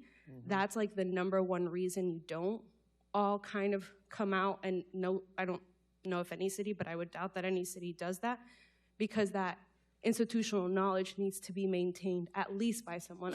I know that I've learned a lot from what you, the three of you who have been here before me, were able to contribute. And imagine if you, I mean, it would have been at least one of you been here had someone else like not gotten into the race or whatever. So I don't agree with that point. And while I do feel uncomfortable with adding the 8 months, the point of putting it on a ballot is for the residents to weigh that risk and weigh that option for themselves. So I guess those are my comments, but I wanted to reiterate a thank you for bringing the topic up. And if we vote today or another day, I think, like I've always mentioned in the past, I think it democratizes our city, and whether we have to work a little bit harder to convince people that it's nonpartisan and that there are different types of issues that they're voting for, it is a positive for the city as a whole. Mayor, if I could, Yes. I actually owe Commissioner Rodriguez an apology, because this was something she brought up in 2024. We didn't place it on the ballot, but she did. And actually, was it early? I forgot when, Commissioner, but you did bring it up on this dais. So it's not something that I just created. I actually may have used a cheat sheet based on what on what you had said back then. So I did want to mention that. Also, a point of clarification, because the city of Hollywood was mentioned. The city of Hollywood's mayoral race had 58,364 voters. Not mayoral. Okay. The district. Hollywood mayor at large. District, please. I'll send it to you. Thank you. The other point is that in March of 2024, when Commissioners Schwartz, Rodriguez, and Mayor Castillo were elected, there was only a Republican primary. The Democrats canceled their primary because Joe Biden was running for re-election, and for whatever reason, the Florida Democratic Party decided we're not having a primary. So you want to talk about a decline in voter turnout, it's because Democrats weren't out. And not to get too partisan, but if you look at voter registration in Broward County and in the city of Pembroke Pines, the vast majority of voters are registered Democrats. And now that you mention that, Vice Mayor, this is going to be weighed in by the voters of our city, whether or not. Well, not yet. Well, I mean, we're going towards putting it on the ballot. So after we have these conversations, but it's not going to surprise me when residents throughout our city go, listen, we like our garbage to be nonpartisan. We like our potholes to be nonpartisan. We want to be able to elect people who will represent our interests. And when you have a political party having a majority of an electorate, and you have a collapse of independence, an increase of independence pulling from both sides, it can become hyper partisan. I'm open to having those conversations, but I'm not going to be surprised when we hear it throughout the city. And then once we get that information from our residents, then we can come back and we can talk about it and see the path forward. So I'm going to turn to the mayor on this. I did just to put to make a clear point. In November, I was consistently asked which political party you are, and my response was Pembroke Pines. That's a good answer. And in March of 2026, Ulysses lives in Century Village. He knows. I was asked, and I said Pembroke Pines. I can't go into details based on state law what my party is, but guess what? I happen to work for the last mayor of Miami-Dade County as his chief spokesman, chief communications officer, and senior advisor. He was a Republican. in Miami-Dade County that won 65-35 for Hillary Clinton in November of 2016. Guess who won that race? My former boss. Everyone knew he was a Republican in a nonpartisan race. It's the person. I really reject the partisan thing. If I broke down the amount of support I received in Century Village, I probably have the same amount of support from Republicans as I do Democrats and NPAs, because you are right, Commissioner Schwartz. Garbage is nonpartisan. Funding our firefighters and police officers is nonpartisan. Making sure that we have a city that operates as efficiently as we do, thank you, Manager Dodge, is nonpartisan. So I just reject the partisan discussion. Yeah, we have a full agenda here, and I really enjoy this this discussion. I have a question and a comment, and then we'll look to see what next steps we're going to take. Mr. Gorin. Yes, sir. So the comment was made about the extension of the terms. And my understanding is that by Florida law, no city commission can, by vote, diminish the length of a term to which one is duly elected. However, if they change the election date in a manner that requires that commissioner to continue serving, that may, under state law, be done. Did I understand that correctly? Can I give you the short answer first? The answer is yes. Okay. It's more difficult legally to reduce a term than it is to extend a term, particularly when there's a legal So basis it's not to do that so. anyone here has the slightest interest, frankly, least of all me, because I frankly could care less when I run. I really can. And that's not a boastful statement. It's just the way I feel about it. It's really not about me. For me, it's about getting more people to the ballot when we have the event called an election. That's what it is to me. And so that's the first point that I want to make. The second point that I want to make is, look, the world spins and it changes, and we must change with it. Otherwise, we are left behind. The notion of everyone running together at the same time, there's a reason our forefathers created a staggered term. And Commissioner Rodriguez laid it out very eloquently. Staggered terms exist in every legislature going back to the Greeks for that very reason. It's so that there's someone there who knows where the bathrooms are. It's so someone there is there that knows what the history was. And that as the newer folks join on board, we're not all discovering things. If we didn't have staggered terms during World War II, we might be having this conversation in German. You have to have folks who were there before so that they can mentor the new folks that can come on, at least from the perspective of... So this is how that gets accomplished, Mayor, if I may. Because we appointed a Charter Review Commission. Yeah. The Charter Review Commission looked at staggered terms. They looked at when elections would be held. Right. They looked at those things. They gave us a report on it. Yeah. This was on it. With the imbalance between 2 and 3 and 1 and 4, it puts the mayor's seat in a particularly advantageous position for the southern half of the city. And I'm not casting any aspersions at any of us. Well, okay, I'm just saying this is what was discussed during the charter review, is that 1 and 4 can run for mayor. Right. And then there's a 1 and 4 district race that gets filled months later. In 2 and 3, in the mayor's position, you either run for re-election or you run for the mayor, right, and win or go home. That's just the way that works. Right.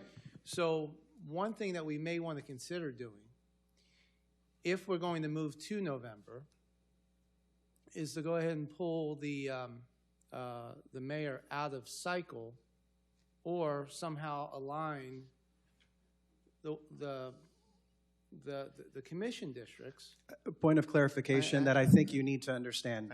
That's think- no longer the case because Commissioner Rodriguez and I proposed a charter amendment that on the same ballot that the bond was voted down 65-35, gained 69% of the vote, requiring an appointment, no longer giving the discretion to the city commission that it once had. It is a requirement, which, to your point, means someone would be in that seat. And Supervisor Scott, I sat in the courtroom when we took him to court. He was very clear, as long as I'm supervisor of elections of Broward County, there will be no elections for municipal elections in August as it used to be the case. Right.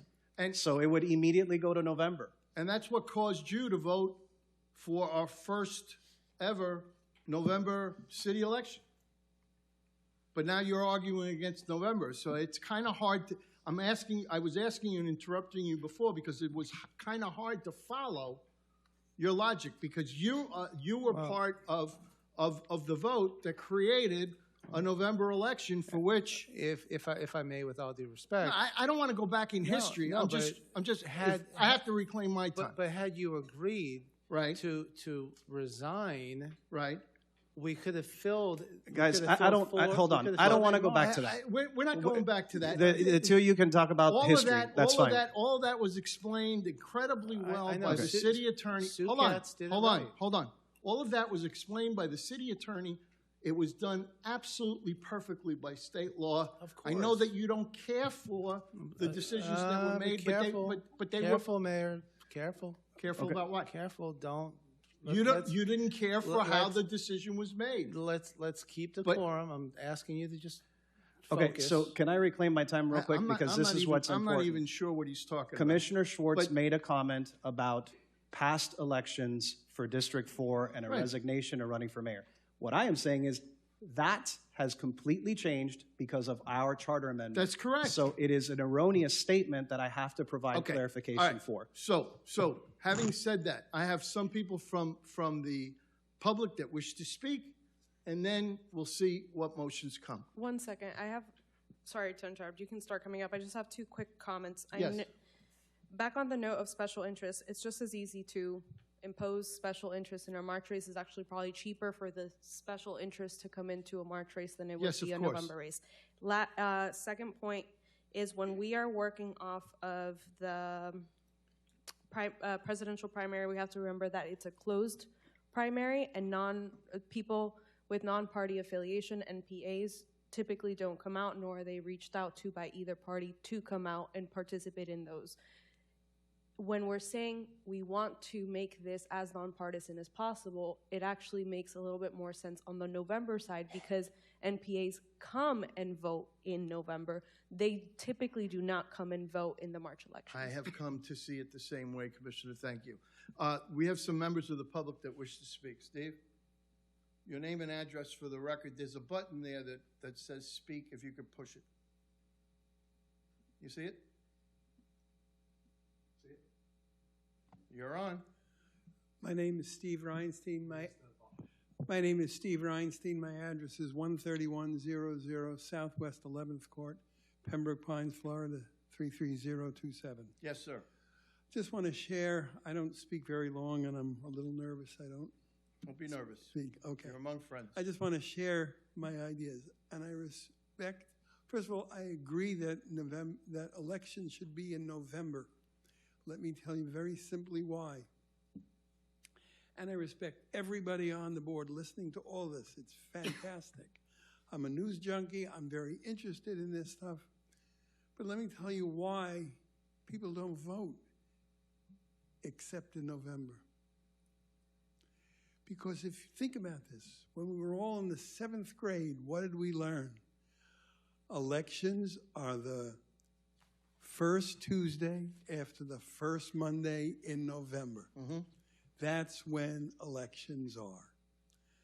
And many people I speak to, and I've gotten 100 postcards and I've gotten all kinds of information, and there's an election. Yeah, an election for what? People just don't, they know elections are in November. And all the numbers and all the statistics are true. But the reason people don't, you need to think about why people don't vote, not the numbers. All the information you're sharing is what they do.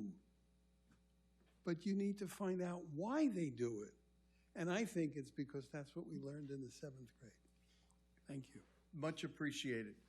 Does anyone else wish to be heard? Scott? Your name and address for the record, please. Scott Barnett, 19346 Southwest 5th Street. Well, I guess the genie's out of the bottle now at this point. One of the problems I've had, especially with the previous commission before your term, Mayor, was the sense of overreach from something that Commissioner Rodriguez was alluding to in an earlier topic. For some reason, we have these situations where you have commissioners from certain districts wanting, with intent interest in items that are happening in other districts. There's nothing wrong with them being having interest in it, but to take a vanguard point of action for something happening in another district just doesn't make sense to me. The other thing is you know, I remember in 2023 when we had that, you know, special conversation by Commissioner Seipel, supported by Mr. Schwartz, where we were there was going to be discussion of moving the elections moving it up to January, doing March. I'm sorry? Are you talking about the election qualifying period? Yeah, you know, and you know. Yeah, in my election. Yes, your election. You know, the problem we had was that this was being decided by the dais, and it wasn't being decided by the people. Now, we also were talking about, at that same time, well, let's move our District 4 special appointment election to August. And that was something that I think everybody was in favor of doing. But it was Joe Scott, the supervisor of elections, who issued a memo at that time about the fact that he didn't want to do that. I called Joe Scott. I'm a regular resident, and I didn't call him in any capacity except being a resident. I was upset with what he was doing, and I had a frank and long conversation with Mr. Scott about that. And while I was upset that Mr. Scott was making a decision for us, for our city, again, I thought that was overreach by the supervisor himself. He explained to me that his priority when he was running for his position was to have elections during higher voter turnout. And so I was satisfied with that answer. And now, after hearing all of these discussions, I think it's a valid point because I don't know the numbers, but in this previous election we just had in District 4, I think it was about 2,300 votes. 2,815 as opposed to 20,141 Right, 16 right. months ago. So, and Commissioner Rodriguez is making great points tonight, by the way. She talked about a loud minority. She makes great points every night. The bond referendum was in March, wasn't it? And again, I felt like, personally, my opinion, I felt like that was affected by a loud minority that was able to take control of that, whereby maybe there would have been a difference with that, you know, with that vote if something like that was on a ballot where there was higher voter turnout. We'll never know. We'll never know. But that being said, the genie's out of the bottle now, and now I know, Mr. Good, Commissioner Good, you were in opposition for partisan terms, but now the genie's out of the bottle. Now it's kind of like we have to take it to the people and allow them to vote on it, because otherwise you would be preventing the people from doing just that. What we need to do is put these decisions back into the voters' hands. We need to have government, especially in the atmosphere we're in right now, government needs to come back into the voters' hands to ultimately make these decisions. And if this is something that we've never done in this city, then the time is now to do it. So I hope that a motion is made. Thank you. Thank you very much. Okay, so what we have heard is that there are 3 that would be willing to move to November elections, and 1 that sees the value of both sides and one who's opposed. So, Mayor, are you not listening? I said- guess I tried. Well, I want you to listen. I said I am open to moving this item forward tonight. Right. Okay, and have public Input. discussion. Okay. How Oh, I do see. you get how Okay. do you turn that into So one, all right, that was I opposed? misunderstood. Commissioner Schwartz, You I said- understood You said you. a lot of things, but I understood you. Okay. So one way to do that would be to move for a ballot question with public input. You can do both. Or some other motion. This is your item, so I'll give you the first crack at making a motion. Well, to Mr. Gorin, what I would like to do is operate on parallel tracks because I actually do. Oh, by the way, Yes. excuse me, I'm so sorry. Yeah. The comment was made about the Charter Review Board. The Charter Review Board is created at, what is it, every 10 years, Sam? 10. 10, I think it is 10. I think it used to be 5. I think it's 10 now, right? Okay, 5 or 10, I'm not sure. But this board has absolute authority to put any item on regarding the charter, and we've done that before. So there's nothing improper about this commission deciding to place an item before the people about its own charter, whether we send it to a charter board or not. Go right ahead, Vice Mayor, I'm sorry. I would like to move on parallel tracks if possible because I agree with, surprisingly, with everyone up here. I actually would like to see, and I don't know how you can legally do this. Go ahead. I'd like to see what an ordinance would look like because my understanding of the process to place a charter amendment, Sam, interrupt me and tell me that So far, so I'm good. wrong. But my understanding is in order to place a charter amendment on the November ballot, we would need to have an ordinance With a ballot question in with a the ballot ordinance, question, correct. first reading, Just- second reading. Correct. Of course, coordination with the supervisor. Today's March 31. So long as he, if I may respond quickly, Mayor? So if I may, to the Vice Mayor, so long as the ordinance, if adopted by the commission, is timely filed with the supervisor of elections, and he would accept it for the purpose of placing it on a ballot, which would then occur thereafter. So, Mr. Gorin, here's what I'd like to do, and you have to help me, as I say to Commissioner Good, help me land the plane here. Okay. I would like to direct administration, being particularly City Attorney Gorin or whomever you deem, It would be Gore. speak with the supervisor of elections and his general counsel and return on April 15th, I believe, is our next meeting, with draft language of what an ordinance and ballot language could look like, simultaneously to Commissioner Schwartz's point, and I believe Commissioner Rodriguez and others regarding public input.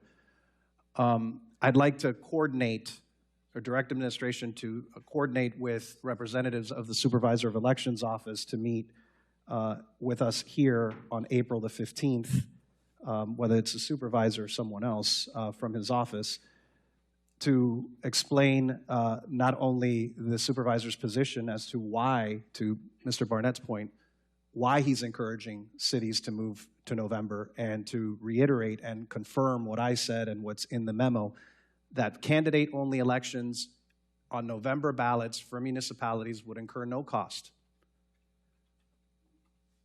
How do I put that, all those wonderful thoughts into something that I can motion and then ask for a second? And I'll give you a second because I know that was, a lot. While Sam processes, I have a, and I Poor know he does guy. it quickly.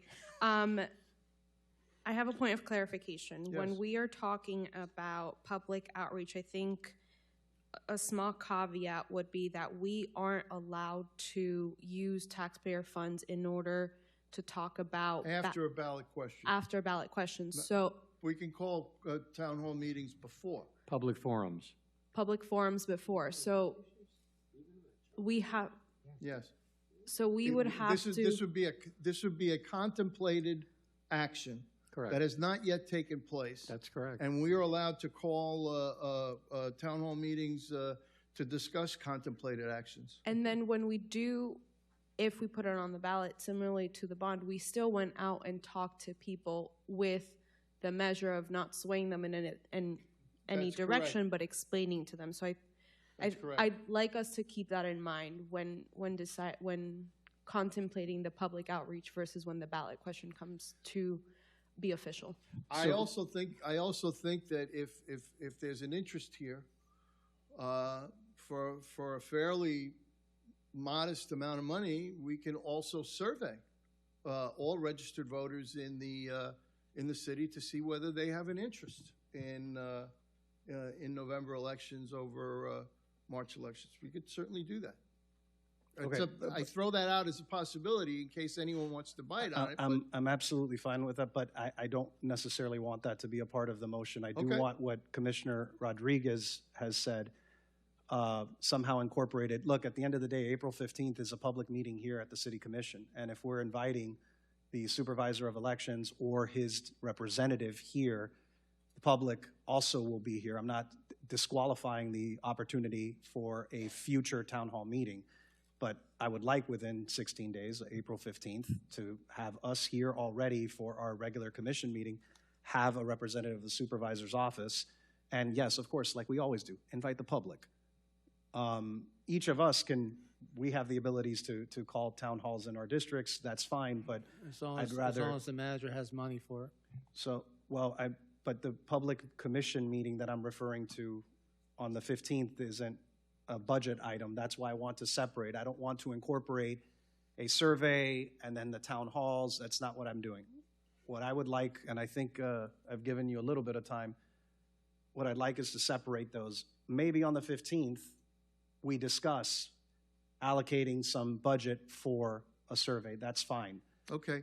Or calling individual town halls, whatever it may be. But I don't want to get there. I want to go step one. Okay. Sam, you want to take a crack at let me a try if I can. suggested motion, please?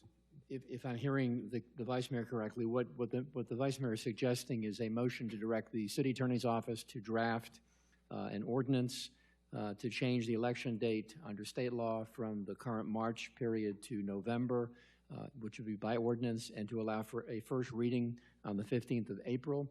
But simultaneously with the legislation being prepared by our office, we need to verify for you that you will get ballot access and when the deadline would be, whether it's June or it's September or it's August, to secure and to perfect ballot access in November for the November ballot. And then any peripheral issues that you choose to do regarding education or information would be simultaneous with the process that I just described. So a motion to draft, get it back to the commission for review. It'll be an ordinance. It's a public hearing for the purpose of discussion and would not be adopted until you had a second and final public hearing. Does that satisfy you, Vice Mayor? Hold. I want to ask your opinion and that of all of our colleagues before I make a motion. And you were the last to speak, Commissioner Rodriguez. I agree. You agree? Fine. Mr. Vice Mayor, if I can help you with one little nuance. You can delay or you can control when the second and final public hearing is conducted. That's what I wanted to. So that you're not barred, you're not required to have it within, you're required by law to have it within 10 days if you're going to adopt it. But if you would like to secure a delay, so to speak, you can actually schedule or set the second hearing, final hearing, at a later time. Yeah, and I think that's an elegant way to approach this because leaves you time. Assuming that the votes are there to pass it on first reading, we now have a reason to call town hall meetings, and then we can talk about whether they should. I mean, it sounds to me like these should be citywide town hall meetings, but that's really up to the commission to decide that. Yeah, and I agree. I just don't want to mix that with what I'm doing. So I think that what the city attorney has suggested is an elegant way to proceed right now to put the issue at issue, which is to ask him to draft the language on first reading. Okay, but I don't remember everything he said, and I'm supposed to motion that. I can try again. I'm sorry, Sam. Could you? Can you try again? Yes. Yeah. Am I going to have to repeat it word for word here? Or? No. Okay. I've got the theory of it down, and then the clerk and I can coordinate together. Okay, so I motion that. Well, I've heard that said before. Second. There's been a motion and a second. Any further discussion? And Mr. Mayor? Yes, sir. Man. You good? So listen, I appreciate all the dialogue and everything. I just want to make something very clear once more. you know, I do not disagree with any of the comments that are made in regards to, you know, moving to November. I clearly understand. I do have a different point of view, but that does not put me into opposition. I will say that I am in full support of a ballot question going before the public, as I always have. So please don't misinterpret. You did not hurt my conversation. feelings. No, I didn't intend to, and I still love you, I man. don't think you took it that way. I just, like I say though, but I have to be able to speak, you know, my personal point of view, which I shared it. But again, I do understand, and I am willing to support. So let's just cut to chase and get it done. Thank you very, very much. Mr. Any Mayor, just further one comment, discussion? one quick comment, if I may. Yes, sir. My choice of words was not exactly correct. Go ahead. I wouldn't be delaying the second reading, you would be deferring it. That's fine. That's. Not- You and those I words. appreciate it. Any further discussion? Okay, all those in favor say aye. Aye. Any opposed? That passes unanimously. So we will look forward to seeing that on the agenda in April 15th. Thank you you. very much. Let's zip back to the consent agenda. Commissioners, today's consent agenda consists of items 1, 2, 3, 4, 5, 6, 7, and 8. What is your pleasure? I'll move it, but I think we should wait for Commissioner Rodriguez. Let's take a 3-minute recess, please.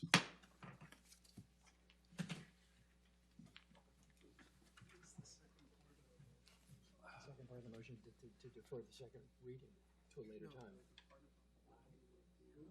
Public information.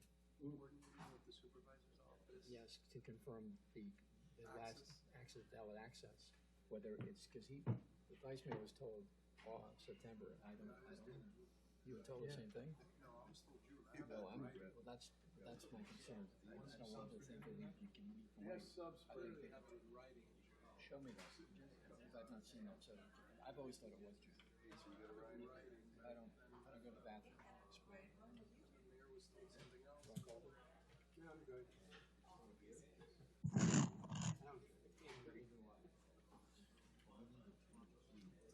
No, I'm gonna. Go right ahead.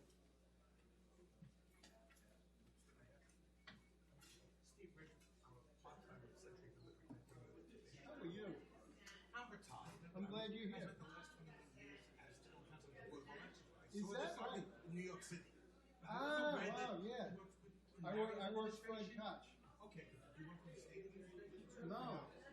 No, I worked at the School Construction Authority under Pataki and Cuomo the father.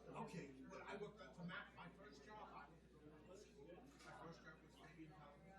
Oh, I remember him. Then I took. I went to New York Law School. Dean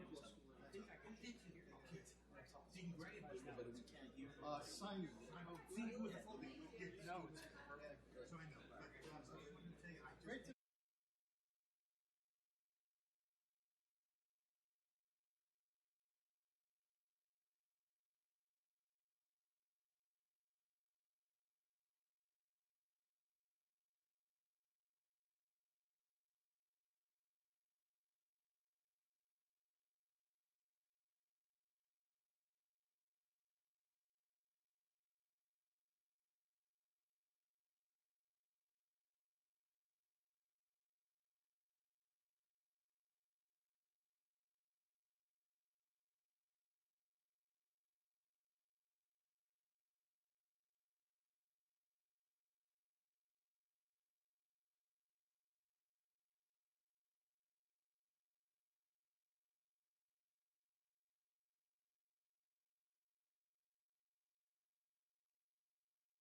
Let's come back to order.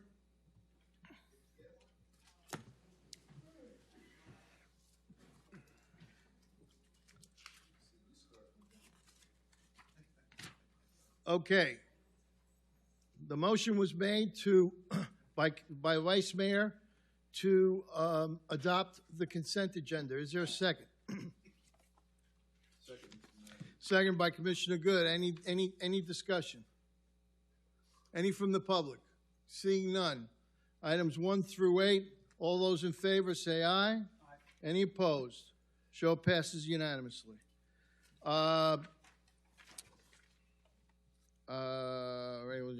Reports of the League and MPO representatives. Commissioner Rodriguez. Thank you. I had Ms. Udanis print out some of the material, not for Tom because he was there at the dignity training, but if you look, I think it's on your desk / dais. At the training that they recently had for the Dignity Index, it was actually very, very, very, very interesting. I wish all of you could have made it, but I understand our schedules are a little tricky sometimes. Yeah. So that's why I wanted to bring this back.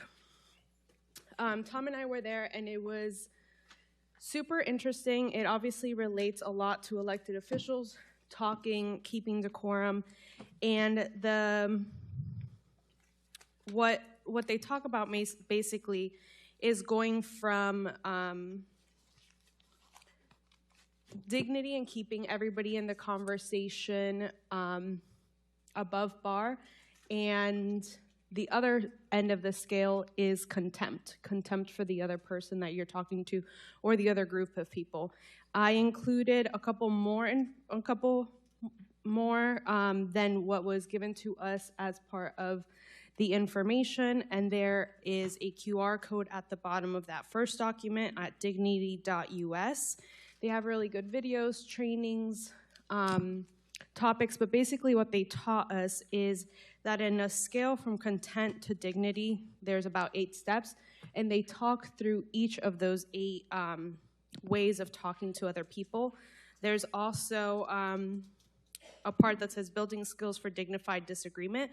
Obviously, as elected officials and here on the dais, we disagree all of the time on a whole host of issues, and I hope that we're able to read through this. I really wish you guys were at the training. Maybe if there's any kind of interest, I think the league should be doing this every year because it was so interesting, and we can all attend in the future. But in the very least, take a look at this. I hope that we can all consider keeping respect and dignity for everybody on the dais and every part of the conversation that we have tonight and all future nights that we're on this dais or talking online or anything of that sort. So take a look.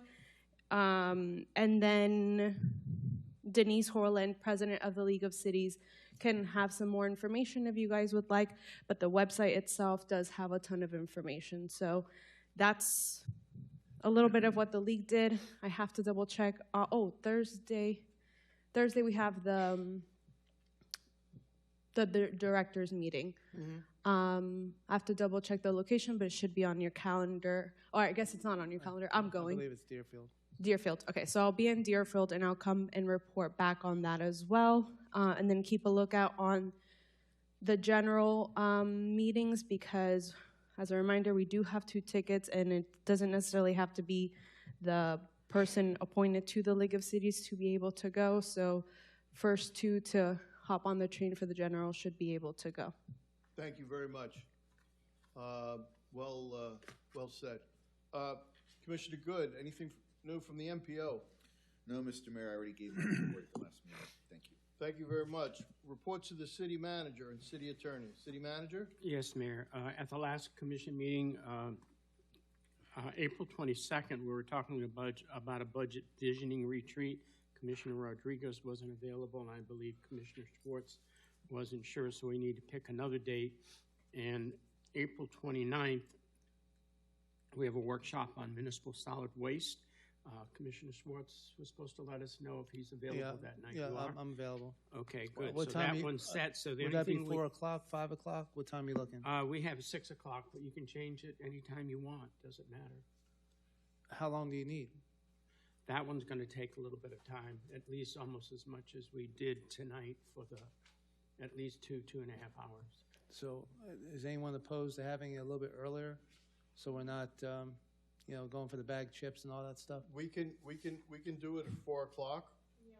If we do 4, at least maybe, we can actually have a real meal at the end of the night. You didn't like this anyway? No, it's fine. I'm just saying, but it's now almost, 9:30, so. I'm sorry, I don't mean to Commissioner interrupt. Hernandez, Which can you make day it is up? it again? The It's 29th. 29th, You were okay, Wednesday? but I don't know. We said 6 o'clock at that time. Okay, as long as it's not the 23rd, April. Yeah. April 29th. 29th. Okay. 29 because you got- at 4 What o'clock? time would 4 you like to 4 do o'clock it? is fine with me. Okay. Yes, Bruce Okay, so Springsteen, the 23rd. 4 o'clock on the 29th? We're Okay. good? Yeah, we're talking All right, trash. Are we, please, are we please gonna schedule. have, when can we expect to have, information prior to the meeting? We're going to try to get it to you at least over a week ahead of time because it's an awful lot.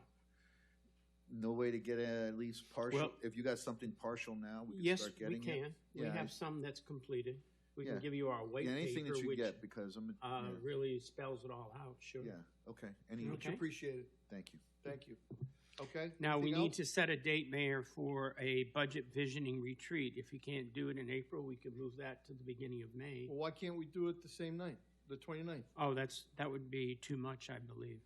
What do you mean? I mean, if we start at 4 and put them both on, it's okay if that's what you want Fine to do. by me. So basically full, because usually that's a full day thing, the budget. Well, there's not a whole lot to vision about, but we're going to give you an outline of what we You're project. gonna give us to- an outline of the budget, and how can you vision with what they're thinking about doing?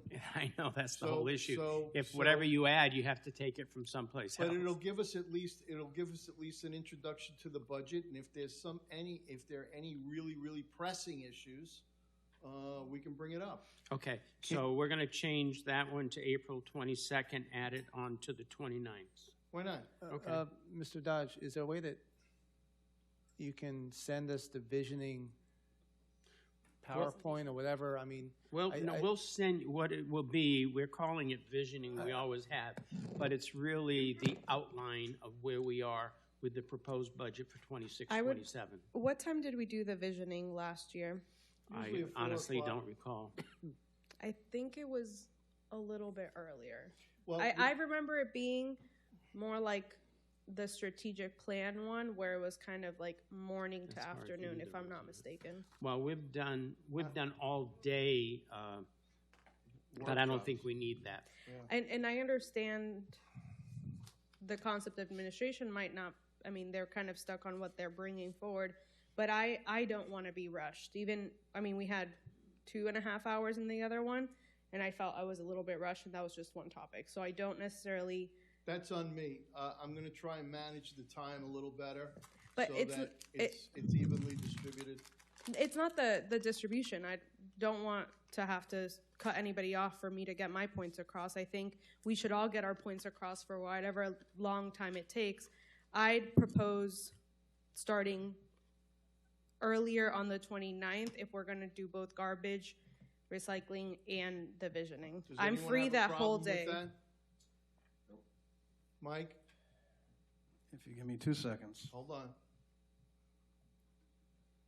how much time do you need, Mr. Dodge, to make your presentation? On garbage, No, on the visioning. okay. I don't need that much time. It's how much time you need in asking your questions. It's really gonna be a pre-budget peak. So Correct. if we divide an hour by 5, that's 12 minutes a pop, right? I'm talking way more than 12 minutes. Well, I'm just And then we saying. can meet I'm on just saying, garbage. and then the presentation that the manager's going to make. Can we get it done in? Do you think we can get it done in 90 minutes? For The the presentation. solid waste, no. No. Your visioning. Oh, I could probably give you the outline of the budget probably in 30 minutes, but it's how much time each commissioner wants to either have questions regarding it, or if there's anything they would like to. If we were to get the presentation on what you had planned on the 22nd, and then we can have the conversation We'll get between the you 22nd we'll, and the we'll 29th. give you at least a week on the budget. The solid waste, you'll have a couple weeks. On the amount of stuff, I guess. All right, let's, I think it's sounding to me like we can meet at 4, bang out the budget in an hour, and then stay a couple hours for the solid waste discussion. We're gonna have sandwich dinners, but that's fine with me if we start Okay. at 4. More sandwiches. Is everybody okay with that? Well, we could do something different if you'd like. All right, we'll talk about Pizza. the meal plan later, Pizza? but let's Okay. let's just get the hours in there. Let's That just get the works. hours in there. Does that work? So Yes. Does that work? I'm we're gonna hearing start at consensus. 4? All right, so we're gonna do. Yes, on the caveat that if we talk visioning, whether it's And I whatever, like will be no one's better rushed about. off. I will be better about making sure everybody has enough time. Okay. All right. Thank you. All right, so it's set for April 29th, Yes, 4 send out a- p.m. send to out do a, visioning and the solid waste. Send out an email. Okay. Okay, What else? that's it, Mayor. City Attorney. Thank you, Mayor and Commission. I need your advice under state law. There's a pending lawsuit which I'd like to refer you to in the public record. It is the case of the Florida State Lodge Fraternal Order of Police, Inc., a Florida not-for-profit corporation, and several individual folks, Joe Charisma and Scott Kushai as plaintiffs versus the City of Pembroke Pines and Jose Vargas in his official capacity. Case is pending in the United States District Court for the Southern District of Florida. Case reference for the public record is case number 25-CB-61620EA. I need your advice along with Special Counsel Chris Stearns for a shade meeting to be scheduled for April the 15th at the conclusion of the regular meeting when Mr. Stearns is available, which would include myself, Mr. Stearns, potentially Jacob Horowitz, City Manager Dodge, the Mayor and Commission, and the court reporter, so that I can seek your advice under the statute that references 286.011 subsection 8.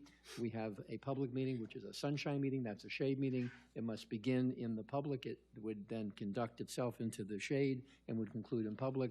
I need your advice on certain conditions and matters pending. There will be a court reporter in the room with us? Clearly by state law, that's correct. Okay, can I have a motion for a shade meeting per the city attorney's? Thank you, Mr. Mayor. suggestion? I'll move it. Moved by the Vice Mayor. Is there a second? Second by Commissioner Rodriguez. Any discussion? All those in favor say aye. Aye. Any opposed? That passes unanimously. Thank you, Mayor and Commissioner. I'll coordinate with our city clerk tomorrow to coordinate the appropriate notices required by state law, and the meeting will be conducted on the 15th of April with your guidance and direction. I'm grateful. Thank you. Thank you very much. Anything further from the city attorney? No, sir. Thank you very Thank much. you very much. The next item is item number 9. Commissioner Schwartz, you are recognized. Thank you, Mayor. Colleagues, back in Q4 last year, we had a discussion about employee ethics and training. You asked me to get with administration. Mr. Rothstein, I believe, is on the phone. I apologize for the late hour, Mr. Rothstein. Basically, what we're looking to do, the discussion that we had was biannual training, which is every 2 years, to include new employees beginning in 2026, all virtual online. Mr. Rothstein is on the phone if you have any questions. Yeah, so the way I recall it, we had a consensus that you were going to meet with staff and come back with a specific proposal on ethics training, and that's what I thought this was. Yeah, the discussion was to have staff drive it, and we had that discussion. Mr. Rothstein is on the phone. Okay, Well, Mr. Rothstein? Mr. Mayor, before he speaks. Yeah. I think it's important. I didn't realize he spoke to Mr. Rothstein, but he certainly can speak. But as far as ethics for city employees, we've had a policy, and any employee that's hired signs that policy on ethics, and it's quite detailed in the handbook for the employees to read. I don't think there's anything else you can add to that, and I believe what you're looking for is the ethics on how employees conduct themselves, either with gifts or providing favors to anyone. But it's been outlined in those career rules and regulations since 1979 and has been amended from there on. to do training, you would simply, I assume, just repeat the redundancy of what's in that policy that we already have. Mayor, I had requested that information from Manager Dodge. I certainly appreciate any colleague up here, anyone, trying to add ethics training to any employee in the municipality that does not already receive it or know of it of what the ethical code is, not only for Pembroke Pines municipal employees, but Broward County. I just think this is redundant and not necessary. So I'm stating that as a fact because they already undergo that training. So I don't want to add yet another burden on municipal employees who already receive the training. So for that reason, I'm not going to be supportive of adding anything, any additional trainings to our municipal employees. I wanted to put that on the record. I recall, Vice Mayor, you saying the same thing, and I'm still sort of confused. My understanding of that conversation was that Commissioner Schwartz was going to meet with staff, and he was going to come back to us with a specific set of recommendations, because while it's understandable, the discussion that was held that evening was very vague and general. It had to do with the general benefits of ethics and so forth, and I think all of us agree. But when we heard from the manager and from the city attorney that all of this stuff was being done or had been done for everyone here, it sort of left us wondering what specifically we were being asked to advance. So I don't know, Commissioner, if you want to defer this until the next meeting and meet with staff and come to us with specifics. I know Mr. Rothstein is on the phone. No, he is not, Mayor. He said he was not available to be on the phone this evening. I was unaware of it, but he just texted me. But he is watching the meeting. So I'm not sure what you want, where you want to go with this. Okay, so I'll fill you in. So right after the meeting in Q4, I had a conversation with Mr. Rothstein. He said that it's a virtual thing, could be done. Give him a little bit of time to do some research. There are 6 or 8 cities in Broward that are currently doing it, and he would be available by phone. I do know that Mr. Rothstein does have. I do need to defer it till the 15th for this specific reason. Mr. Rothstein has a family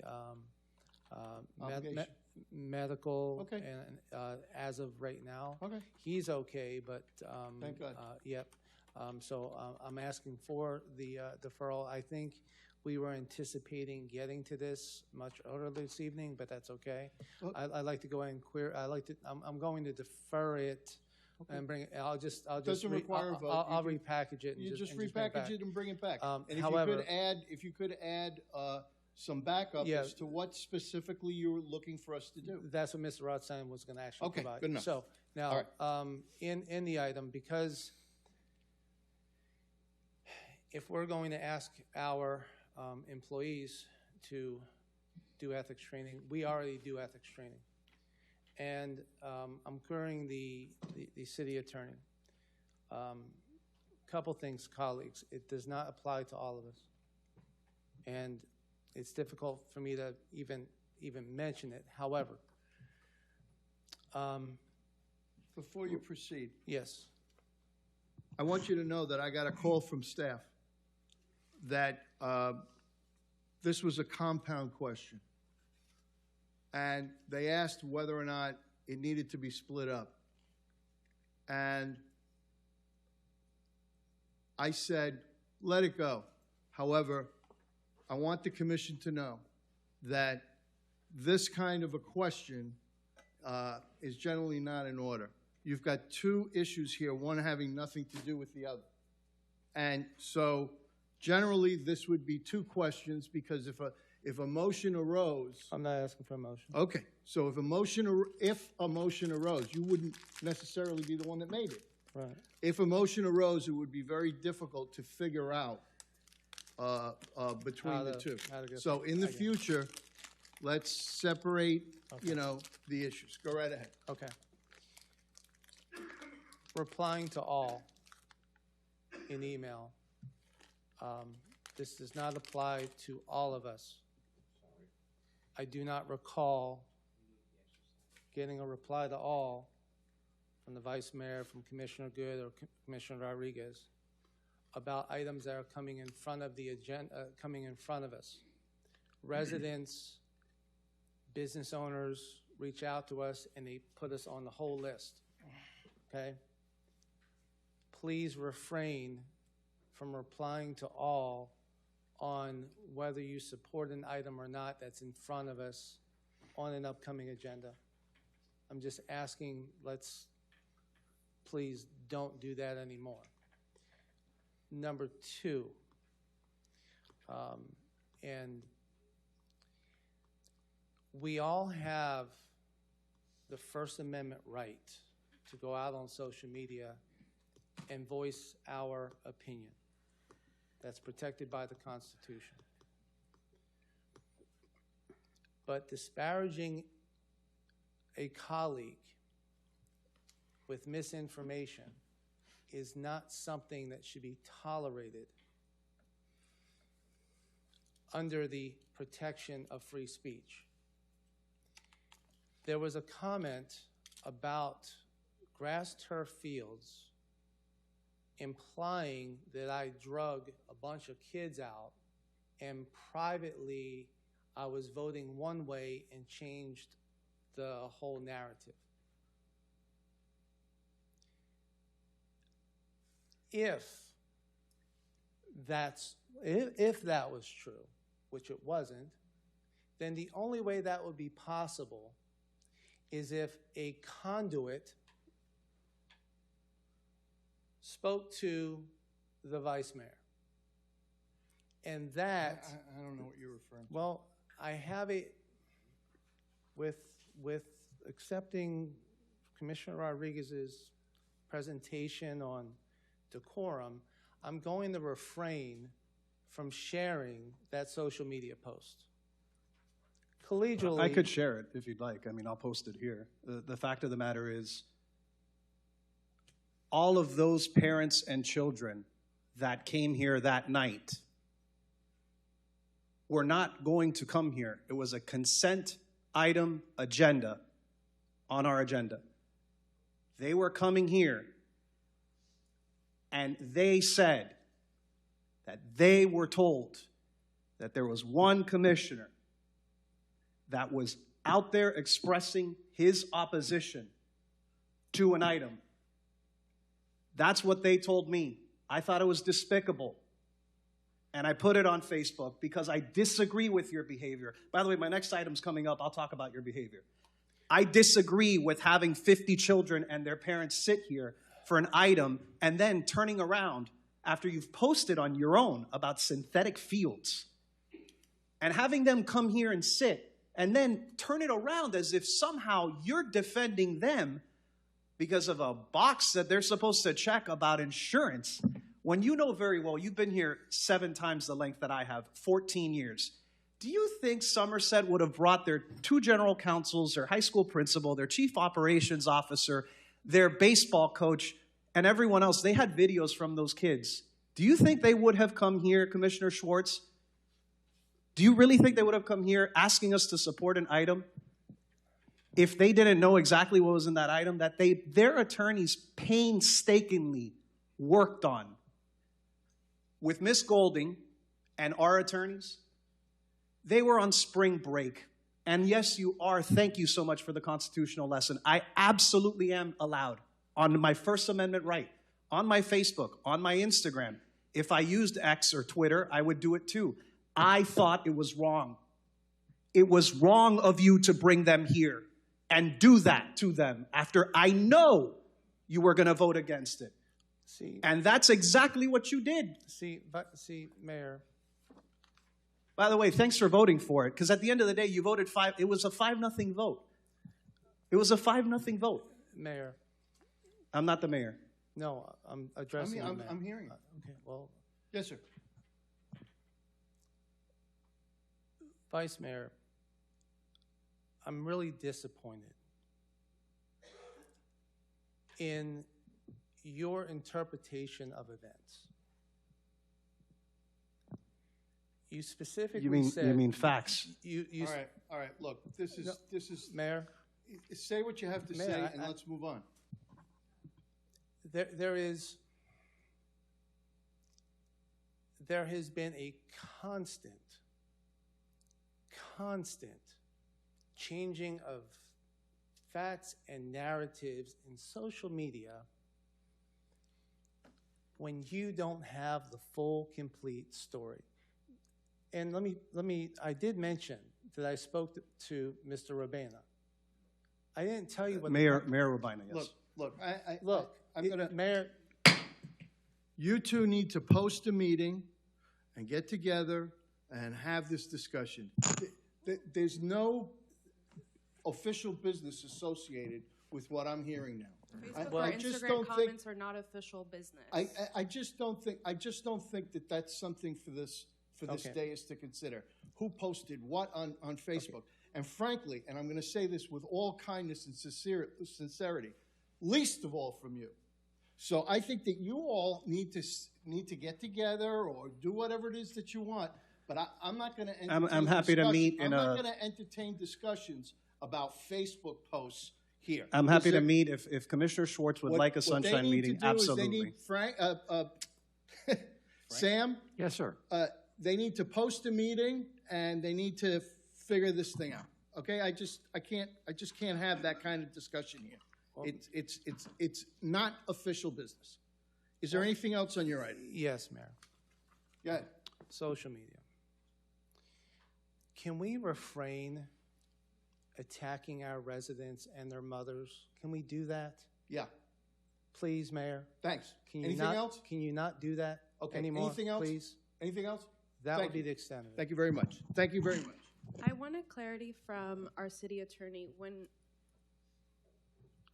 when someone replies all, I think it becomes only a sunshine violation if then someone else replies. If there's an exchange. If there's an exchange. Isn't If that someone correct, replies Sam? all, Yes. then Okay. it's up to the rest of. And you'd Let me finish. think after, what is it, 12 years of 3-hour trainings, people would understand that. I got it the first time. I didn't have to go back 12 So if times. somebody makes the mistake to of reply get it all, clear. it's up to the rest of us Okay. not to reply all as well. I just Just think be more it's petty and mindful silly. of not All replying right, we're moving on.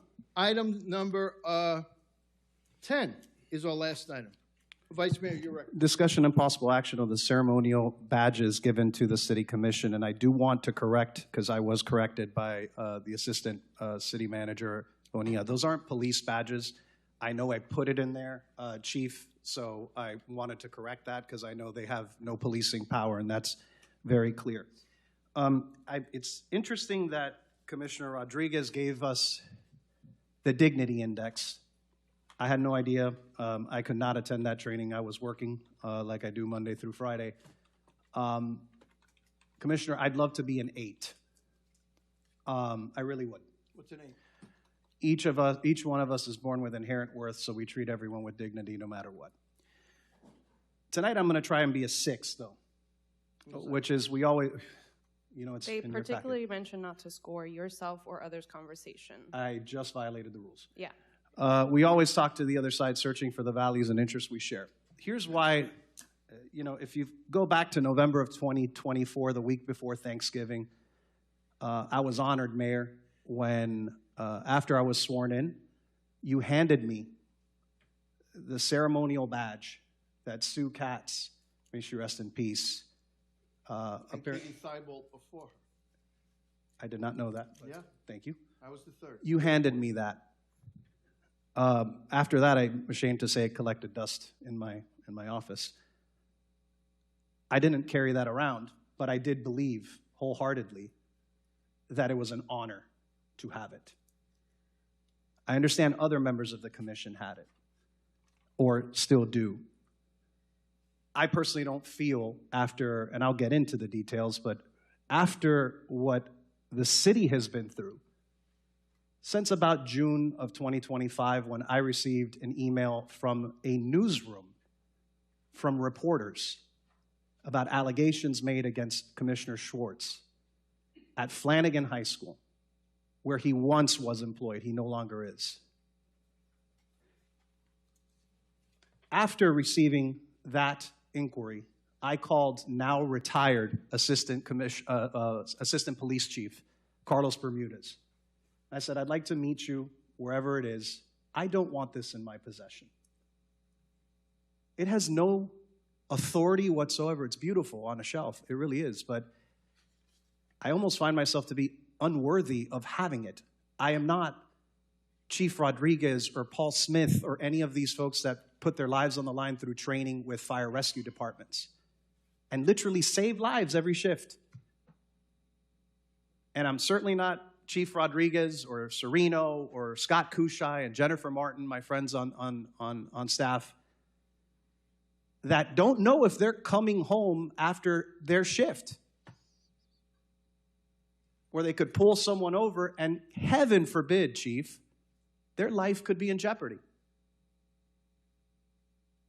So that's why I called Assistant Chief Bermudez. You were on business out of town, and I handed it to him. But I told both of you, this is not to disrespect you in any way. As a matter of fact, it's a sign of respect. The state attorney's summary, and I'm not going to go through all of it, says, Commissioner Schwartz allegedly removed a police-style badge from his pocket and brandished the badge while questioning 3 students, all of them minors. It was later determined that he was an adjunct professor from Embry-Riddle Aeronautical University teaching aviation classes at Charles W. Flanagan High School. Principal Fatute, beloved principal of Flanagan High School, former principal of West Broward. I'm still a little bitter that they took him away. He clarified, only the security team of a school, of a high school, including a school resource officer, which is a police officer from the city of Pembroke Pines, if you are in a high school in our city, are authorized in any way to question students. Teachers, much less visiting instructors, which I know about because I'm an adjunct instructor now at FIU in Miami. I've been there for 7 years. So I understand wholeheartedly what that is. You're not allowed to question students, much less accuse them of having marijuana they didn't have, much less of pulling it out multiple times as video evidence shows.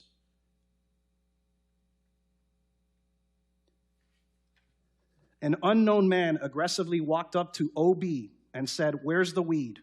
Who has the weed?" The man pulled a badge that was in a wallet out of his pocket. "Welcome to America," he said to the 3 children. OB stated, OB are the initials of the individual, that the person presented himself as if he were an officer. It goes on. All of those students said the same thing. The Florida Department of Law Enforcement, Special Agent Christopher Ward, I think that's how you pronounce his name, found them credible, found other school employees credible and saying the exact same thing and describing the incident in the exact same way. Bless you. I don't think the city of Pembroke Pines should have a repeat episode, heaven forbid, from any of us.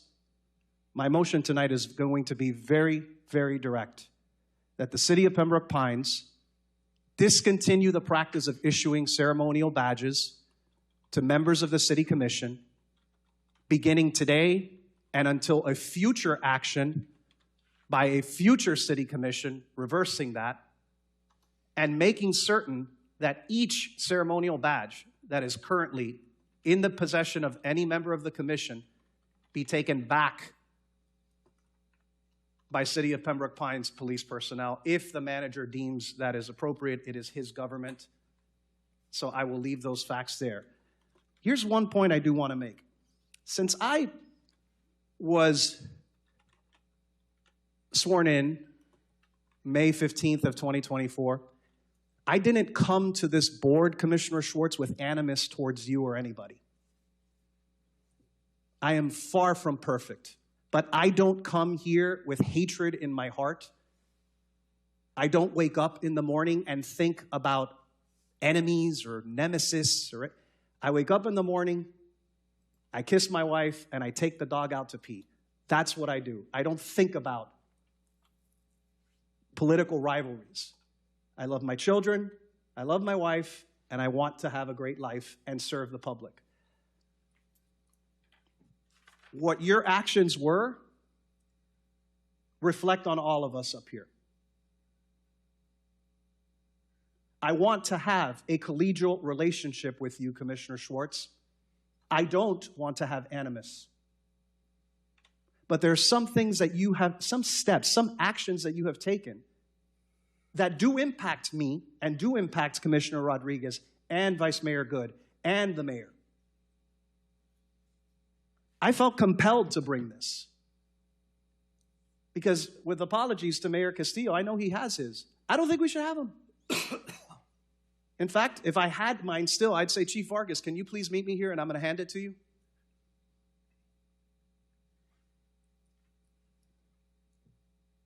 I would like tonight to be a reset in everyone's relationship up here on this dais. I would like to reinsert respect amongst us and put this episode behind us, including you giving it back to them. And the city never issuing those again, as beautiful as they are. I don't think we need them. But what happened here is wrong. They were children.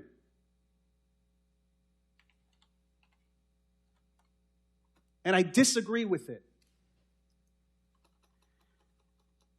I have a motion on the floor, Mr. Mayor. I don't know how it's your meeting, but I'll leave it at that. Usually on commission items, we take motions after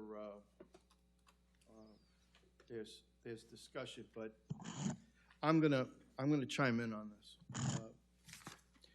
When I was first elected, it was Chief Justino that handed me the badge. I didn't even know the job came with it, and as time went on, I came to learn that this was something of a time-honored tradition by the police department to give a badge to newly elected officials. And I was very touched by that because I know what the badge signifies to police officers. And I was admonished at the time that I received it to understand that this was a sign of respect, but that badge was ceremonial and it was not to be used for any purpose whatsoever, that it was against the law to do that. And yet, the handing of it, because it was so precious, because it was so special, because it was so damn official, was that we would use it with a great deal of restraint and a great deal of respect. I tried looking for the word for this, Sam, and I couldn't find it in the thesaurus, but it occurs to me that the word I was looking for is Menschkeit. This is the invisible space between a handshake. It defies description, and yet it is bone-chillingly clear that when you're given something of that kind, it is not to be misused. That badge was in my desk drawer at City Hall for 20 years. It saw the light of day once when I gave it to you. And I wanted you to have it because I thought that the tradition was especially honorable. And I thought that in a city, I grew up in a city that's centuries old, but I thought that in a city that is 66 years old, having traditions like that is important. And because two of my predecessors in office had held that badge, I wanted you to have it. And I was sad but I understood when you gave it back. Today at about 4 o'clock, just before our meeting, the workshop meeting, I gave my badge to Mr. Dodge. And I want you to know why I gave it to him. It wasn't just your item. I wanted to be able to look at our current chief in the face and say, I held on to it to the last possible moment. It meant that much to me, that your department, I think you were a sergeant at the time, or maybe just a road officer, would think that highly of me to give me something like that. The city went through a tremendous shock when we heard that the incident at Flanagan High School. I have to tell you, I couldn't believe it myself. I said, this can't possibly be true. And I have to tell you, Jay, I was relieved when the state attorney decided not to bring charges, because I was relieved for your family, who, though they might not know it, I still have great affection for. I do. I do. My daughter, I remember them in my house. They babysat them. I remember different days with you. But things are what they are. I was relieved. But I felt that you're showing it to them. That was a side of you, sir, that I never imagined. And even worse, well, not even worse, but just as troubling is the fact it was in your pocket. What the hell was it doing in your pocket? And I just,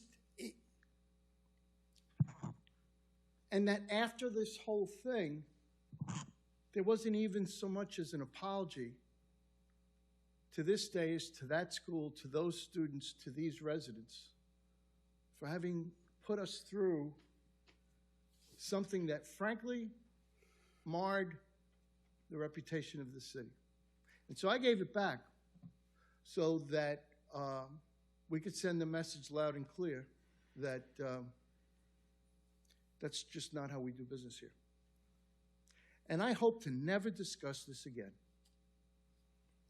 But if the vice mayor's motion gets a second, I think that by resolution, we should direct both chiefs. Oh, they never gave me a badge. You hear that, Fire Chief? They never gave me a badge. But at any rate, to prohibit us from having that. It seems to me that I don't even know how one accesses a high school post Marjorie Stoneman Douglas without wearing a school ID, or what the need was to show those children that. And this Welcome to America thing, I don't even want to talk about that. That's just too bizarre. But the bottom line is, I agree that we shouldn't have this practice anymore, and it breaks my heart, because I thought it was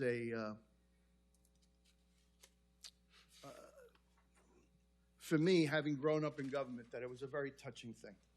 And I want to thank you guys for the many years that you did it. But this has to stop now, because there's nothing more important than upholding the public trust. And it started commentary like, what are you guys doing with these badges anyway? Like, we were at fault. I mean, we were honored to have this. You know, I wasn't walking around with it in my pocket. It was in my desk drawer where it belonged. My hope was to one day put it on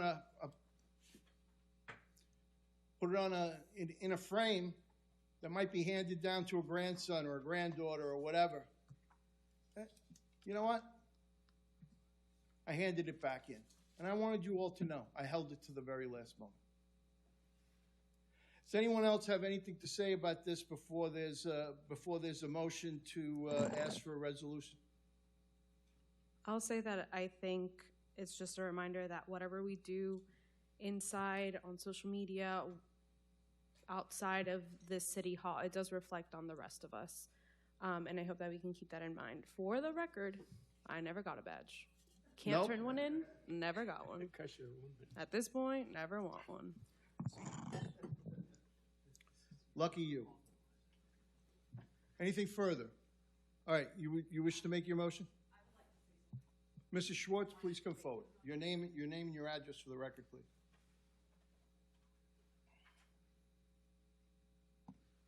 It's going to be jittery because I'm not good at speaking. I'm really not happy right now. So, Stacy Schwartz, 8310 Northwest 16th Street, Pembroke Pines, Florida 33024. I find it amazing that complete information is not shared and bits and pieces are taken out from what this investigation actually was. I don't believe that any of you have seen the complete investigation as we have internally. I wish that it was shared fully. Unfortunately, right now, it's not going to be. But videos have not been seen. Full body cam footage has not been seen unless it was given to people by those who probably shouldn't have. Media coverage on it, I don't know how the media got it because it wasn't an investigation out there where anybody would have seen it. So I find it very interesting. The badge doesn't reflect District 2. It doesn't reflect District 4. It has nothing to do with that. But you know what? When kids come in here and sit on this dais and they have their little mock things, look, see, city commissioner, not police officer. This shows that I'm a city commissioner. There was no police activity. And again, at some point, hopefully everybody can see what the actual truth of this situation was, because I know, and since 2016, he's been nothing but beat down this entire time. It's not animosity to others. It is a joint effort, and that's all I'm gonna say. I don't want any comment back. I just wanted to be able to voice what I've been feeling for quite some time now. Thank you. Thank you very much. We appreciate your comment. Anything else? Vice Mayor, you want to make your motion? I have to repeat that thing? You're asking for a resolution? Directing the If that is the appropriate, Mr. Gorin, what's the appropriate, is it a resolution? If it be the, may I respond, Mayor? It'd be the wish of the commission as a majority to direct a resolution to be prepared that would essentially eliminate badges in any way, shape, or form as described in the motion. As a policy of the commission, we would draft it if you direct us. Okay, I'm going to attempt to repeat everything that I said before. It's in the record. It's in the record. It is. So can I just say that? As you previously made As your I motion. previously, That's correct. consistent with my previous You're comment. restating your prior motion. Restating my prior motion. On the resolution. On the resolution. Is there a second? Second. Seconded by Commissioner Rodriguez. Any further discussion? All those in favor say aye. Aye. Any opposed? Show passes unanimously. I would like to bring up some new business. In light of the discussion that we had today about a possible charter change, is there an appetite on this commission to review the failed, not the bond issue obviously, but the failed charter questions before, to see whether or not we're interested in potentially advancing any of those again? I have to tell you that municipal experience is that sometimes charter questions don't pass on the first try, but they might later on. Would you all like to see an item in which those are passed? Would you like it on the agenda? Would you like it at a workshop? What is your preference? Would you not like it at all? I'm going to look at Commissioner Good. No, And I'm saying yes, but I have a question though too. Yeah. So does that mean that there's additional charge for every charter question that's I don't asked? know. We'd have to ask the, There were a number of them. maybe, you know. I don't think so. but- I don't think Let's- that's we- entirely we- right. we We can- should we check. can- We can ask them on the 15th. Yeah, because I think that if we're charged $1 million to ask 2 questions or 3 questions to our residents, you know, it's time for us to do more than a charter question. Mayor, Yeah, there are charges for additional pages. okay. Well, assuming it goes to an additional page. Can we find out what that is? It's 15 cents per registered voter for every additional page. 15 cents. And we have 100,000. So it's $2.50 a question and 15 cents per page. Per registered voter. Mayor, you can probably fit both questions on one page. I mean, look, you or know. maybe 3. Why don't we? How many why don't pages we- did it take before? I mean, it's simple. We know how many pages it was. It was, Look, it was 5. Why don't we ask them, can we agree to do this by consensus? let's have the the city attorney bring back an item to see, what it is, plus information. He can memo us on what additional amounts we're looking at, if any. Is that fair? Can we do that? I can agree to that. Anybody disagree? Okay, so we have consensus. Sam, you got it? I do. And to All the- right, so under your report I'll at be the happy to. next commission meeting, let's look at the charter questions, not the bond issue, but the Yeah, charter re- questions. republishing essentially. about the, Republishing, I think your understood. memo already exists, and if you could call the supervisor of elections, We have Mr. Fernandez, and figure out the particulars of what my vice mayor asked, and I also asked if there was a rebate or something, but Yes, sir. that's a bad joke. no, but you get 2 free tire changes and Whoever, I actually agree with the manager. It should be a charge per voter, but whatever. all right. Is there anything else? If not, No, we one are second. adjourned. I'd Thank- like to say something that. Oh, I'm so sorry. No, you're good. I take it I back. think it's just a thought in my mind, and maybe it's just a comment for new business. Each of us here disagree with one another, and maybe it's a reflection on that dignity index. Each of us here disagree with one another on the dais, and I hope that moving forward, when we do disagree on these things, or when we bring items that maybe all of us don't have the consensus on, whatever it may be, that these things aren't taken personally. I'm not married to this job, however much I dedicate time to it. I have a life, I have a family, I have another job, I have other things to think about, and I don't take anything of what is said here personally at home, especially when it is justified in their own way of reflecting on a simple item. Of course, some things come out of that context and they can be taken personally, but I'm struck by how personal some things feel, even outside of this. I've not been said hello to at certain meetings, things like that, and I think I try my best here to be amicable and to be kind and to do all those things. And after that workshop, I really, maybe I'll even bring that lady in, because I think it's so important for us to be okay with the disagreement. And because one person sides with one camp or this camp, we're all voting for the best interest of our individual residents in our districts. And I think making assumptions that someone is against you or, trying to fight with you for whatever other reason, I just think it's wrong, and I'm genuinely tired. I think the city is tired of seeing that, and I think, as mentioned earlier, I don't want this anymore. I don't want to continue everyone feeling like you're attacked at the end of the meeting, or that any of this is personal. I hope we can keep it above board and really say any of the piece that we have here is about the item itself, and stop thinking about it as a personal scenario. That's just so tiring to me, and I don't know how it could occupy someone's brain that much to continuously do that to other people, and I just couldn't end this meeting without saying something like that. Thank you very So much. you. May we all feel the same way always. Thank you so much. This meeting's adjourned.